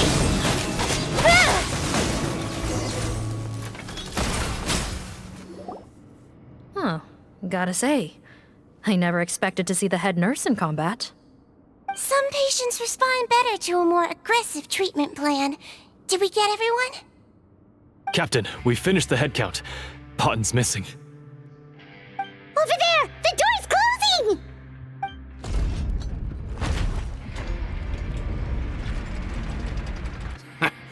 One group trying to arrest me, another trying to hunt me down. Good. I gotta kill two birds with one stone. How did he get up there? There must be a secret passage somewhere. find it! Don't waste your energy. I already sealed it off. How naive. We have more people outside. If we're not back out by the agreed time, they'll come to our rescue. Well then, you'd better hope they get here in time.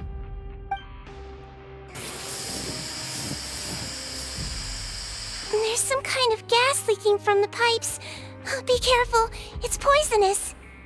This is our distribution center, where we store the product derived from our source solution. We had to use special fire prevention methods to prevent contamination. The pipe network here was designed to emit a gas for firefighting. One little modification later, and it makes an efficient death trap. Why would you do this? Your partners are here too. Oh, please. If they can't supply what I need, they're of no further use to me. Besides, I can't have them exposing my potential whereabouts. He's a maniac! Come on, we gotta find a way to open that door! Go ahead, struggle in vain.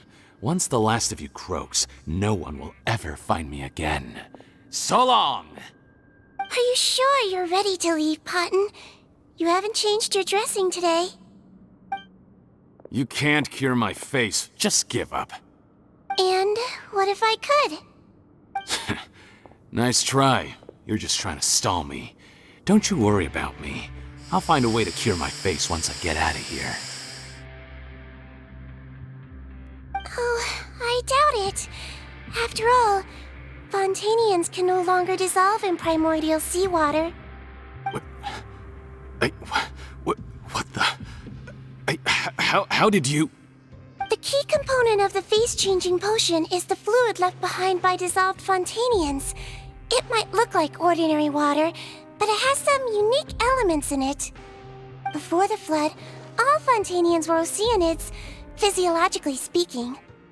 A potion made from that fluid could dissolve and reconstruct the face of a Fontanian in much the same way as hydroidolins change form.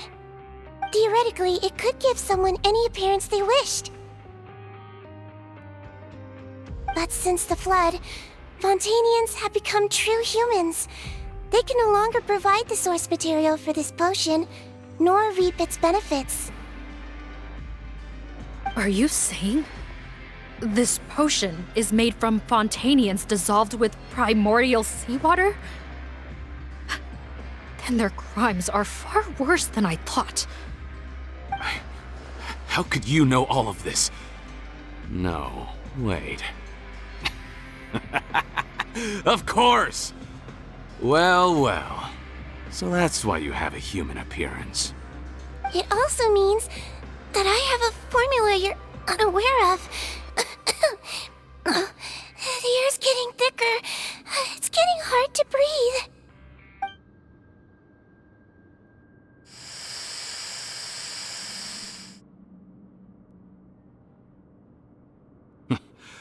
I might get to make a deal today after all. Alright, keep talking. How do you intend to give me the formula? Oh, it's not a formula, but a finished product. I have a bottle of it right here. What? When I tried Rawat's skincare product, I noticed it had a certain special component in it. So I had my friends gather some other ingredients for me, and sure enough, a little experimenting later, I'd produced the potion. I'm guessing his skincare lotion contains the fruits of your joint research? Huh. Impressive guesswork. Yeah, we were his supplier for some of the raw ingredients. But it only contains a tiny amount of the active ingredient. The effect is minuscule compared to the undiluted fluid. Well, I found a way to reverse the dilution process, giving the skincare lotion a similar effect to the fluid it is derived from. That's impossible.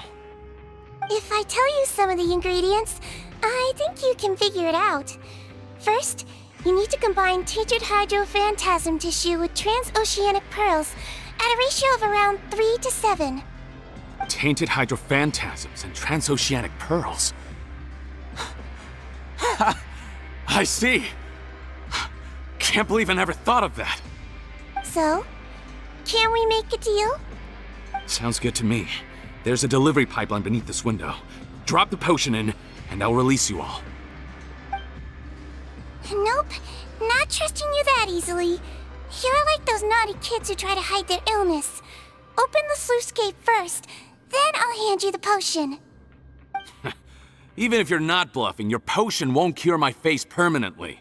You really think you have any leverage here? I'm not closing the valve this time. Clock's ticking. Fine, then I'll just stand here with the potion in my hand. And when I faint from the poison, I'll drop it and it'll be destroyed. No.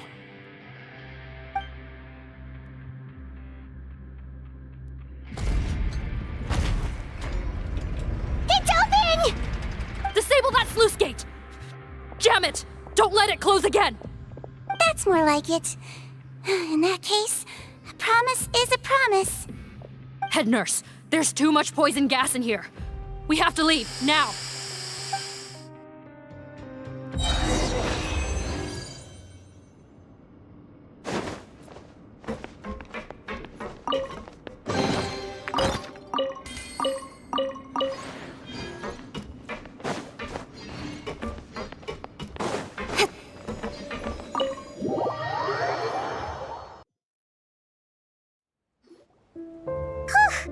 That was too close. That button is a real nasty piece of work. Oh, don't be too quick to sit down. Moving around a little will help relieve the soreness. Same goes for you, Traveler. Oh, but Paimon, you should be fine, right? Flying fast is pretty tiring too, actually. Anyway, that's not important right now. Paimon's still shocked to learn that there's a whole criminal operation going on behind that skincare lotion. Shame I ended up giving the improved version to Potten after finally making it for you. I'll make you some more, I promise. No, please don't. Paimon doesn't want to use that stuff anymore. Still, it was a pretty good job that Paimon wanted to buy some in the first place, huh? It ended up saving everyone's lives. That's gotta count for something. Yeah, Paimon was just kidding. Head nurse, I've done a final head count of our team and the criminals. Everyone's here and doing fine. We're ready to escort the fugitives back to the fortress of Meripede. It's a shame that we didn't find Rawat. At this point, I'm afraid he's probably deceased. What a horrible bunch. Especially that Potten guy. If he hadn't made good on that deal, we'd all be dead because of him. No, we wouldn't. I always keep a whole bunch of antidotes on me for emergencies, and one of them neutralizes that poison gas. We'd have been fine, even if you hadn't opened the gate. What? Then why did you give him the potion? If this is true, I must concur. Sorry to be blunt, but I think you made a bad decision by handing him that bottle. If he changes his appearance and flees Fontaine, it's unlikely that we'll ever find him. No matter how cooperative his accomplices are when we question them. No, you don't understand. I gave him the potion precisely so we could be sure where he'll go next. What do you mean? We gotta hurry. She won't last much longer.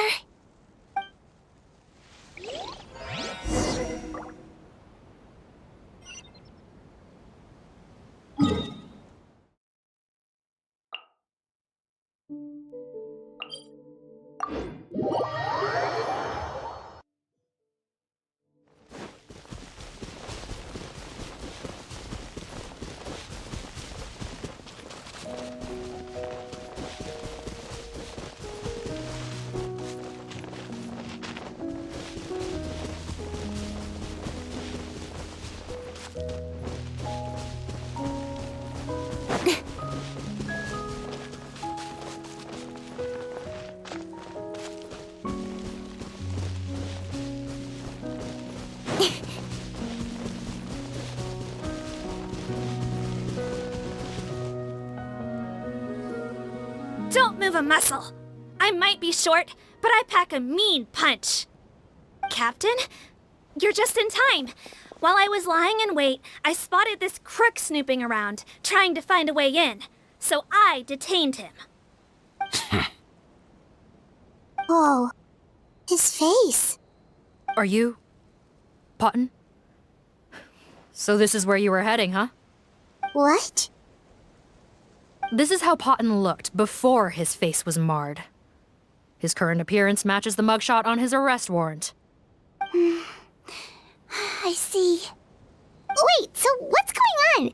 Wasn't the whole point of the potion to disguise himself and escape Fontaine?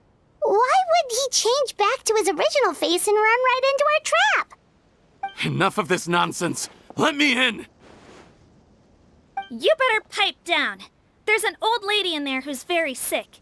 No way are we letting a crook like you inside. To heck with it. Listen to me. I'm Rawat. That's my mother in there. He's gotta be lying, right? Rawat was a victim in all this. He was forced into it against his will.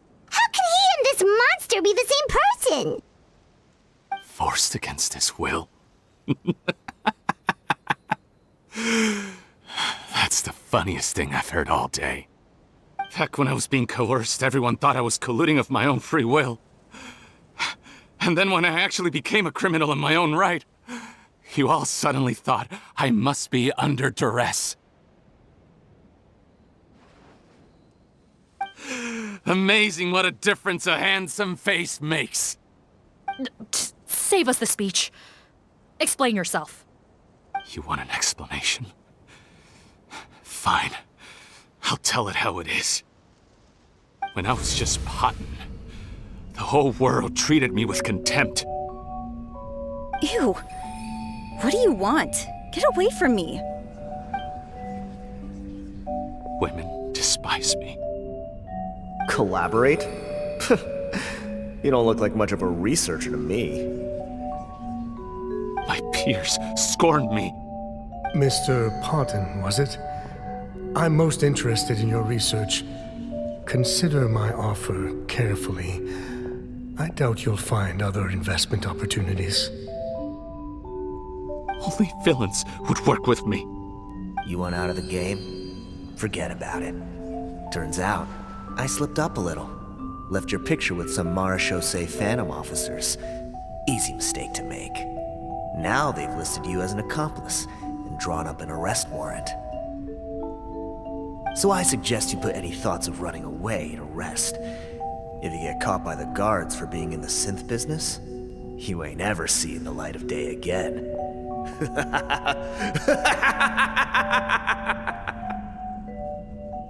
There was no way out for me. Until I could stop being Potton. Mr. Rawat, I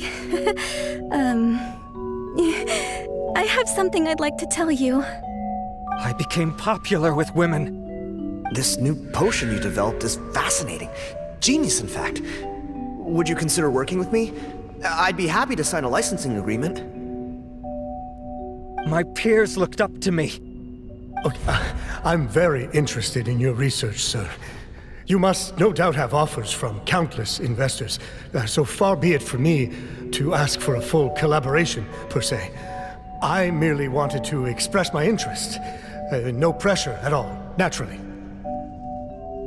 And the villains even began to fear me. Becoming Rawat showed me what a superficial world we live in. But I did not hold a grudge. After all, this superficiality could be made to work in my favor. Or so I thought. But alas, the world seemed bent on finding a reason to make me despise it. Mother, I'm back. How are you doing? Who are you? I bought the best medicine Mora could buy, but nothing would cure her illness. In the end, I hoped she'd at least be able to see her son one last time before she passed, but when everyone else rejected me, the only person who cared about me was my mother.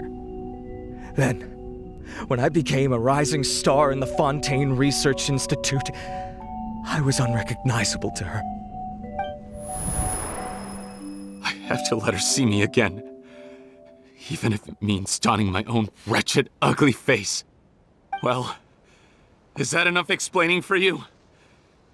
Now do you understand? Let me inside already! Have you ever considered if you'll even be able to look your mother in the eyes after what you've done? You found a way to completely change your identity. You could easily have escaped from them. But no. You chose to keep working with them. Why would I want to give up on such a lucrative business?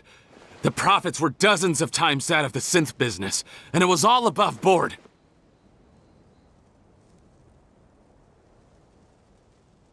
So you kept being a villain just for the money? Villain? By what standard? Is doing evil deeds really what makes someone a villain in your eyes? Or does it all come down to the way they look? None of you saw a villain when I was wearing my other face, did you? You have no right to judge me! You're all just fake people living in a hypocritical world! I regret nothing! My mother would understand! You're a villain to the core! But especially that tongue!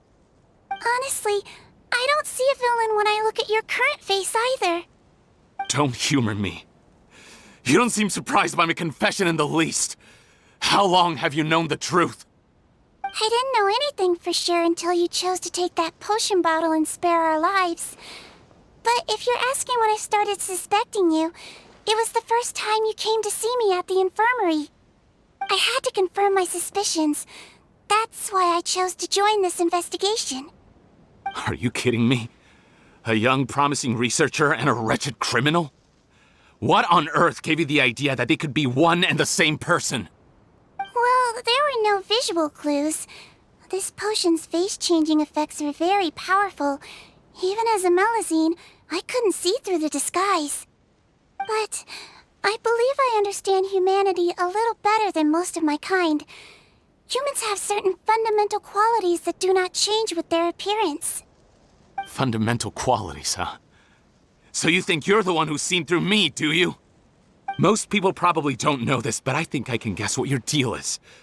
Melazine constitutions are very close to that of water, so it stands to reason that the potion should work on them too.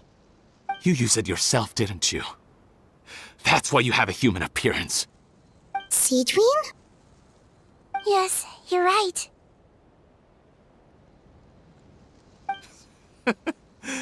I'll bet it was back in the days when Melazines were discriminated against because of their appearance.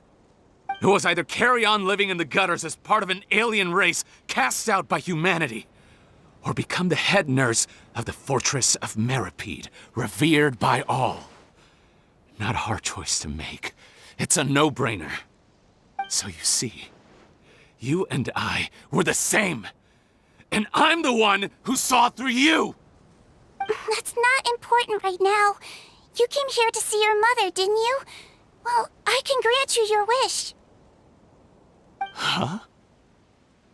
Head nurse, I'm not sure that's a good idea in his current state. Don't worry. Back in the warehouse when I traded the potion for our lives, I was doing it to test him. He was willing to risk sacrificing his only chance of escaping capture by opening the gate in exchange for the potion. Also, he could see his mother again. If nothing else, his concern for his mother is genuine. I see. So before you arrest him, please allow him to see his mother one last time. The Traveler and I will accompany him. You have nothing to worry about. All right. I understand.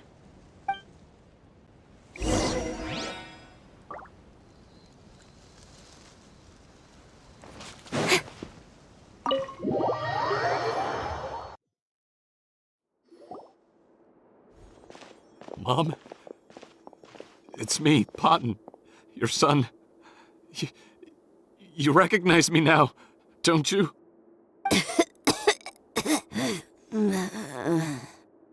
Mom, what's wrong?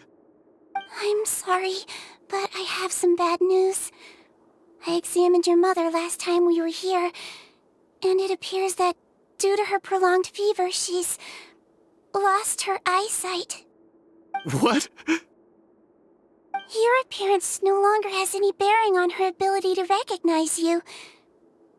But there are always other ways to remind our loved ones who we are. Wouldn't you say? No, it can't be. Please, Mom, open your eyes.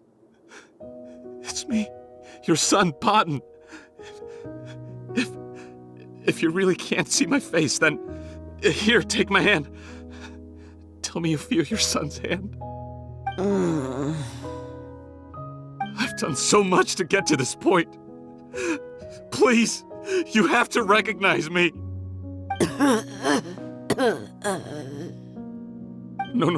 No.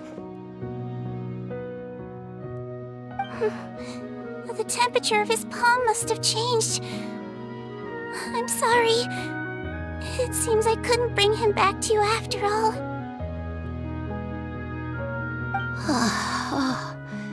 It's you. Thank you.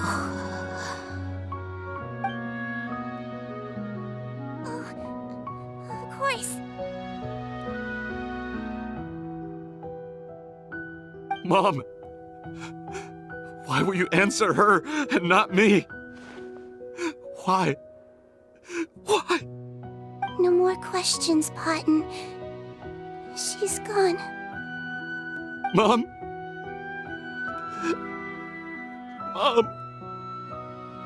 I'm sorry to say this, Potton, but you and I are not the same.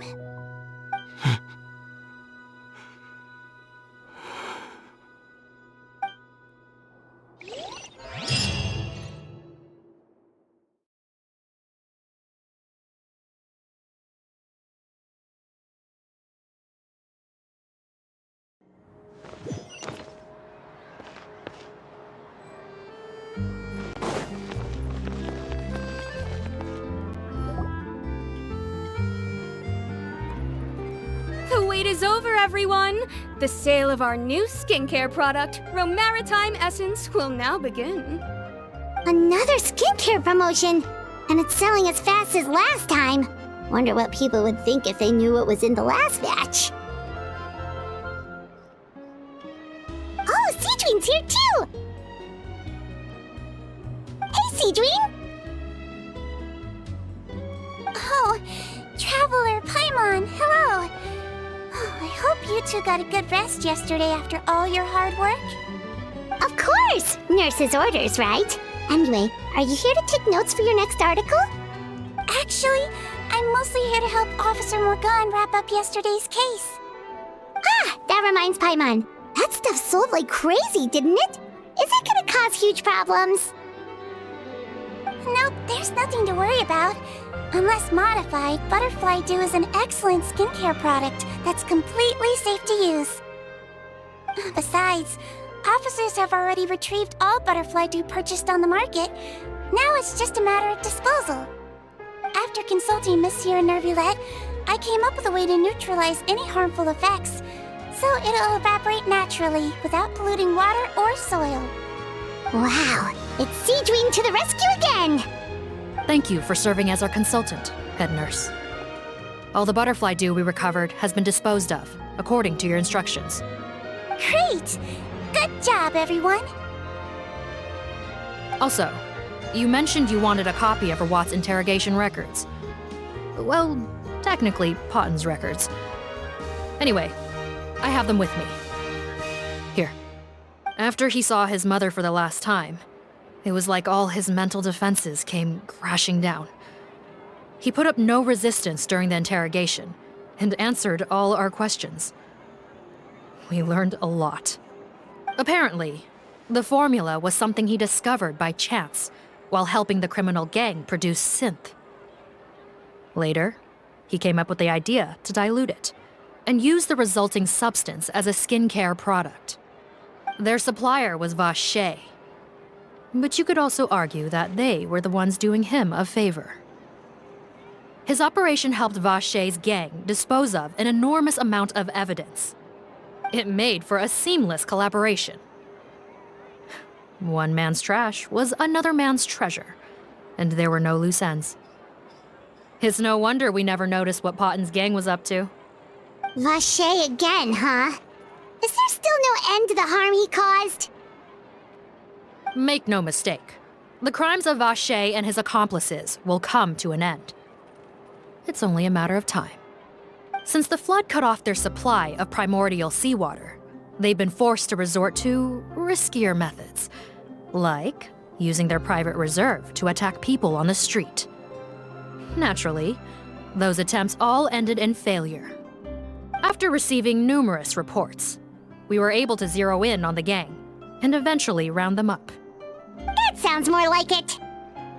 Based on what he told us in his confession, we pretty much had him backed into a corner, even though he made a point of distancing himself from the gang while disguised as Rawat. He tried to throw us off his tail by reporting his accomplices, giving him enough time to transform back into Potton and see his mother one last time. But there was one thing he hadn't anticipated. Even though Potton had been missing for a long time, we were very much still on the lookout for him. So the moment he appeared in public after changing back to his original appearance, we caught him. So he tried this once before, huh? Guess he really did want his mother to see him again. But in the end... Looking at the interrogation records, it seems like he spent the first sum of money he earned as Rawat on his mother's treatment. Yes, which is why I suspect that his initial motive for using the potion was not personal greed, but a desire to become somebody who had the power to save her. Even so, he went too far. In the end, he got what he deserved. I understand. Thank you for bringing me these records. Why did you want them anyway? Potton was one of my patients, so I need to put together a medical file for him. My teacher always stressed that a person's life experiences are just as important to their file as their medical history. Why are you still treating him like your patient? Isn't he kind of beyond redemption now? That may be true, but a patient is a patient, regardless of the choices that bring them to my care. One last thing, head nurse. Please keep everything you know about this potion a secret. It would be for the best if most of Fontaine knows nothing of its existence. I know my fellow officers and I will be able to sleep easier if that's the case. Of course, not to worry. Thank you for understanding. I'll take my leave then. So, Sigewinne, did you really use that potion yourself? Why do you sound so surprised, Paimon? I told you all about it. It was quite a while ago now. You mean that story about the witch and the potion? So it was really, actually, genuinely a true story? Yes, it really, actually, genuinely was. But... I know. There are some secrets I can't tell anyone about. But considering everything we've been through together, I know I can trust you with them. Before I tell you, though, could you follow me somewhere? I want to pay my respects to an old friend. Of course!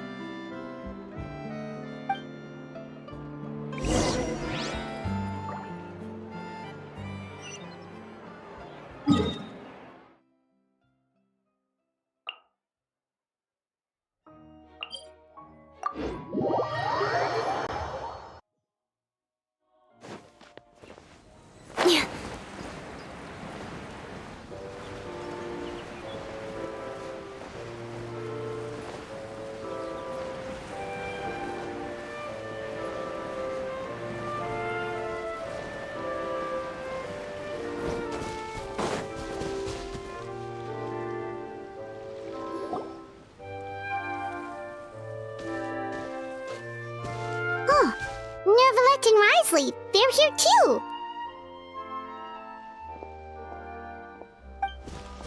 Good to see you, Traveler. Paimon. I trust all has been going well for you? Big news, everyone. The Udex is out of his office on important business. Is that genuinely something people would consider big news? Why wouldn't they? Important business is a big deal. Ah, yes, you're quite right. When someone you care about requires emotional support, being there for them at the right time and place is of the utmost importance. After reading the Maréchal Phantom's reports, I had a feeling a trip here might be in order. Take note. That, my friends, is how Monsieur Neuvillette shows that he cares. We're both here for the same purpose, actually, to accompany Sigewinne as she pays her respects to her late teacher. So the old friend she mentioned was her teacher then? The witch? Oh, sorry. Paimon didn't mean to be rude. It's only because Sigewinne calls her that all the time, so... I doubt she considers that title to be offensive, Paimon. Don't worry. Indeed. In fact, I believe Sigewinne would take it as a sign of affection. She has spoken of this doctor on many occasions, and it sounds like she was a truly generous individual. In those days, many people harbored prejudices against Melusines. She was the only teacher willing to take Sigewinne on as a student. Wow. It's really nice of you two to be here for Sigewinne. Guess you guys really look out for your younger colleagues, huh? Younger colleague? Well, that might be true for the Udex, but I'm not sure I can say the same. Sigewinne served a sentence in the fortress of Meripede hundreds of years ago, and after she did her time, she decided to stick around. She's been an integral part of our administration ever since. Strictly speaking, the head nurse has been around longer than most people in the fortress, myself included. Pretty sure that makes me the younger colleague. She served a sentence? Yes. Long before I became Udex, there was an ancient law in Fontaine that prohibited any attempt to transform another species into a human.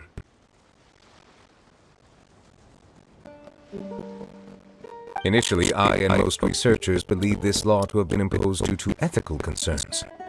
But now, it seems more likely that the law was nothing more than an insurance policy, a way for Egeria to ensure that her people would remain insulated from the truth, thus enabling them to lead more straightforward, happier lives.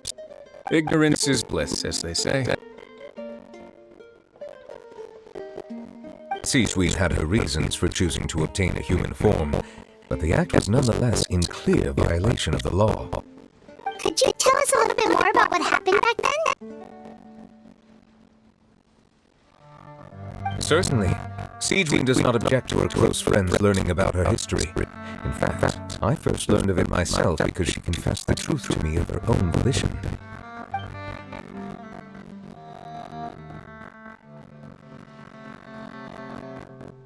Even with their daughter so ill, they kicked you out? Stubborn as always. And prejudice isn't a disease I can cure either.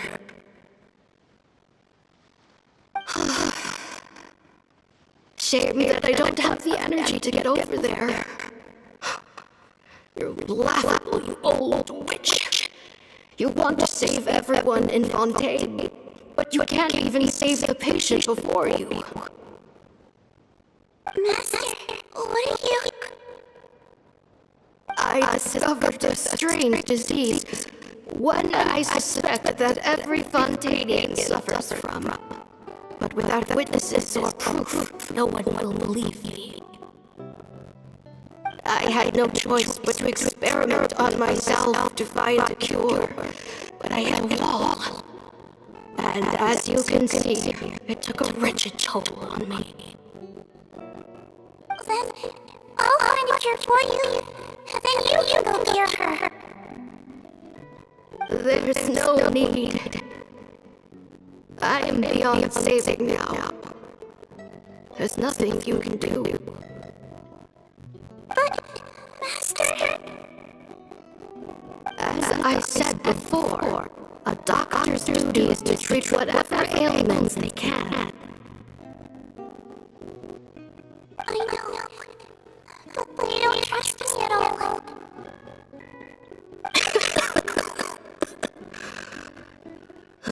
That girl.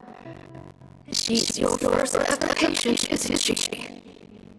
Tell me, what cost are you willing to bear to see her cured? I'll do whatever it takes. Even if it means breaking the law and being punished for it. As long as I don't hurt anyone. Yes.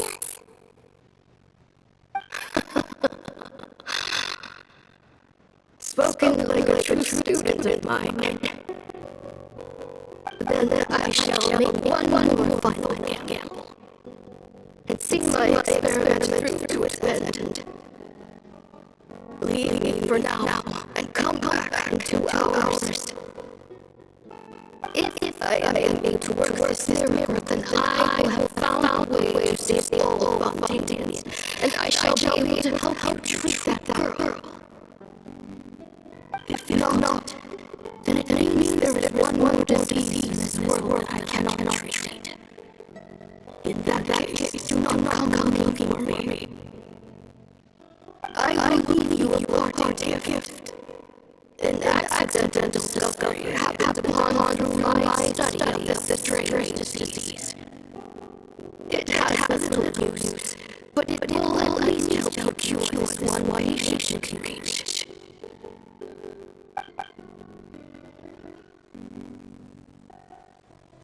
When Sigewinne returned, the miracle had not occurred. She found a potion bomb on her utility table. After using potion as instructed, she gained her current form, breaking Fontaine's law process. And after I had confirmed the veracity of the events, I gave my verdict. So that's what happened.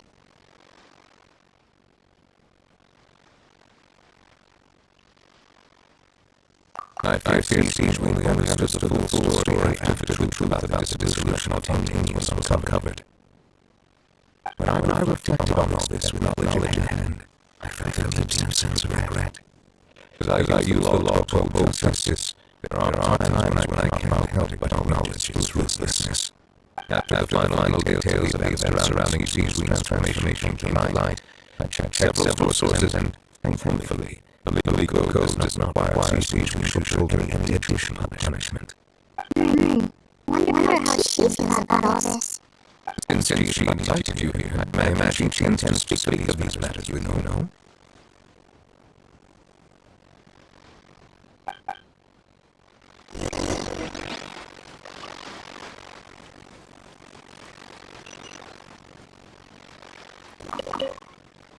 On behalf of the Marshal Phantom, I would like to once again thank the Fortress of Meripy for your assistance in the response to yesterday's prison break. Our head nurse and the Traveler and Paimon did most of the heavy lifting, I'd say. Sigewinne seems to be in good spirits. I trust work hasn't been too hard on her lately.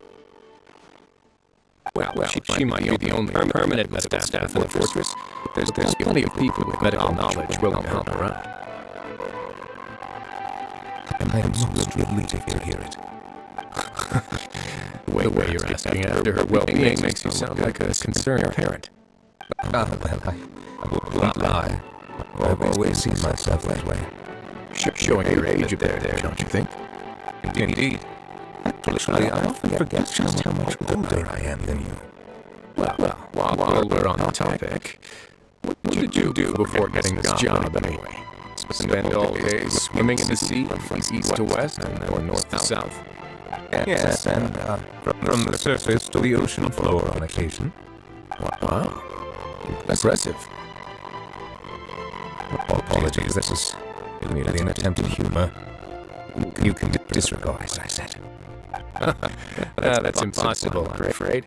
My imagination's already running wild.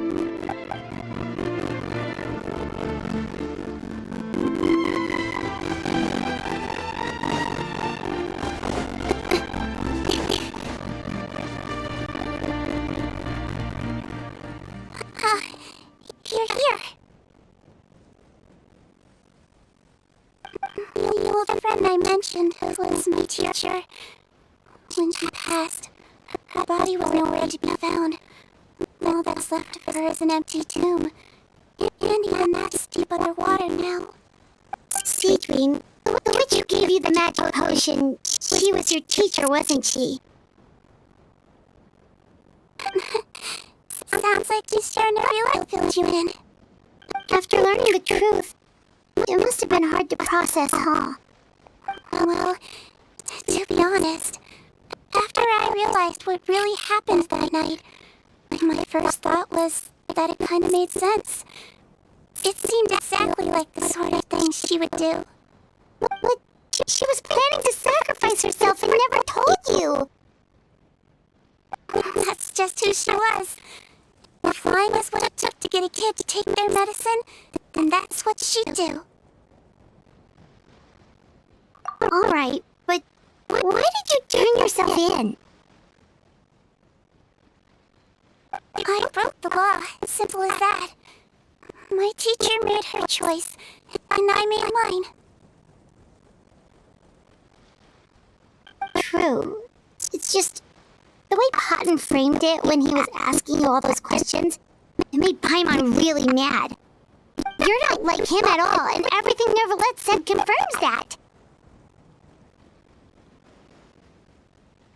And yet, you were still convicted and thrown in prison. It just feels so unfair. Unfair?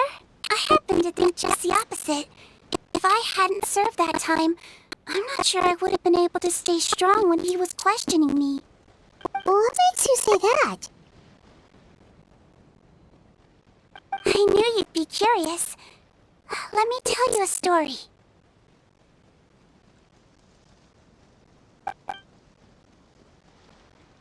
The verdict came down.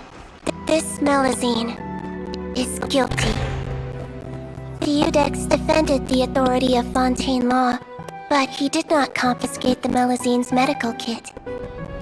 And so, the Fortress of Meripede gained a new little doctor. She still wore her hood and raincoat, even though it never rained in the fortress. Perhaps thanks to her human appearance, no one refused her treatment. She treated more and more patients, and her sentence grew ever shorter. Finally, the people of the fortress could not live without her, and though her sentence ended, she did not leave them either. Then one day, she received an invitation from the outside world. The location seemed familiar, and when she arrived, an old lady was waiting for her. She saw right through the Melusine's disguise, but didn't reveal it. Instead, she asked a question. Tell me, why do you think you gained the respect of so many people, despite being a Melusine? Because I look like a human? It's been 50 years, Sigewinne, and you haven't aged a day. I think everyone knows you are not human. I finally found you, after all these years. I still remember, you know. It was you who saved me that night. But how? I was no longer a Melusine by then. Does it really matter if you're human or Melusine? I remember the warmth of your palm. It's quite unmistakable. And you know what? It hasn't changed one bit. You don't have to hide anymore, Sigewinne. These days, everyone wants to make friends with Melusines. And I think that it's all because of you. I'm sorry I couldn't say this until now, but thank you, Dr. Melusine. Now that's an ending Paimon can get behind. After hearing everything Potton said, I wanted to tell him that it didn't matter who he looked like on the outside. But it was too late. The warmth in his palm had already disappeared. I tried to treat him, but the roots of his problem had nothing to do with his face. I understand. Thanks, you two. I appreciate you being here for me while I talk this through. Oh, it's nothing. Our pleasure. Oh, there's one more reason I invited you here. It's about time I finally give you what I promised. In order to restore the appearances of the face-swapping victims, the Marechaussee Phantom gave me special permission to make a few bottles of that potion. And I made one extra just for you two. We don't need it, though. Shouldn't we destroy it? Well, even if you chose to destroy it, I still thought I should give it to you first. You two did so much for me. How could I break my promise? Well, fair enough, but anyway, Paimon's definitely not interested in this stuff anymore. Still, if this is the very last bottle in all of Teyvat, getting rid of it would feel like kind of a waste. Maybe we can give it a special meaning somehow. Oh, Paimon's got it! Melusine physiology wasn't affected by the Great Flood, right? So that means the potion should have a permanent effect on you. In that case, what do you say, Sigewinne? Ever thought about transforming back to the way you used to look? After all, from a Melusine point of view, Paimon bets Melusines look the cutest of all!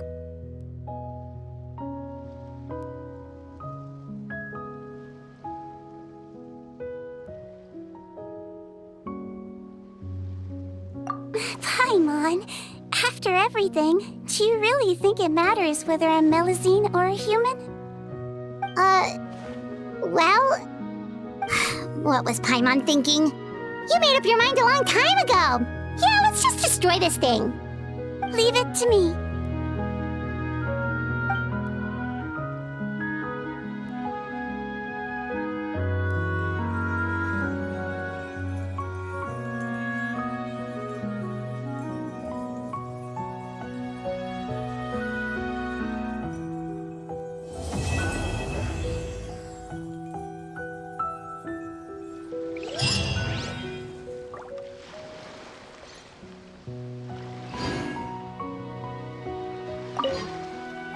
I'd like to stay here with my teacher for a little longer.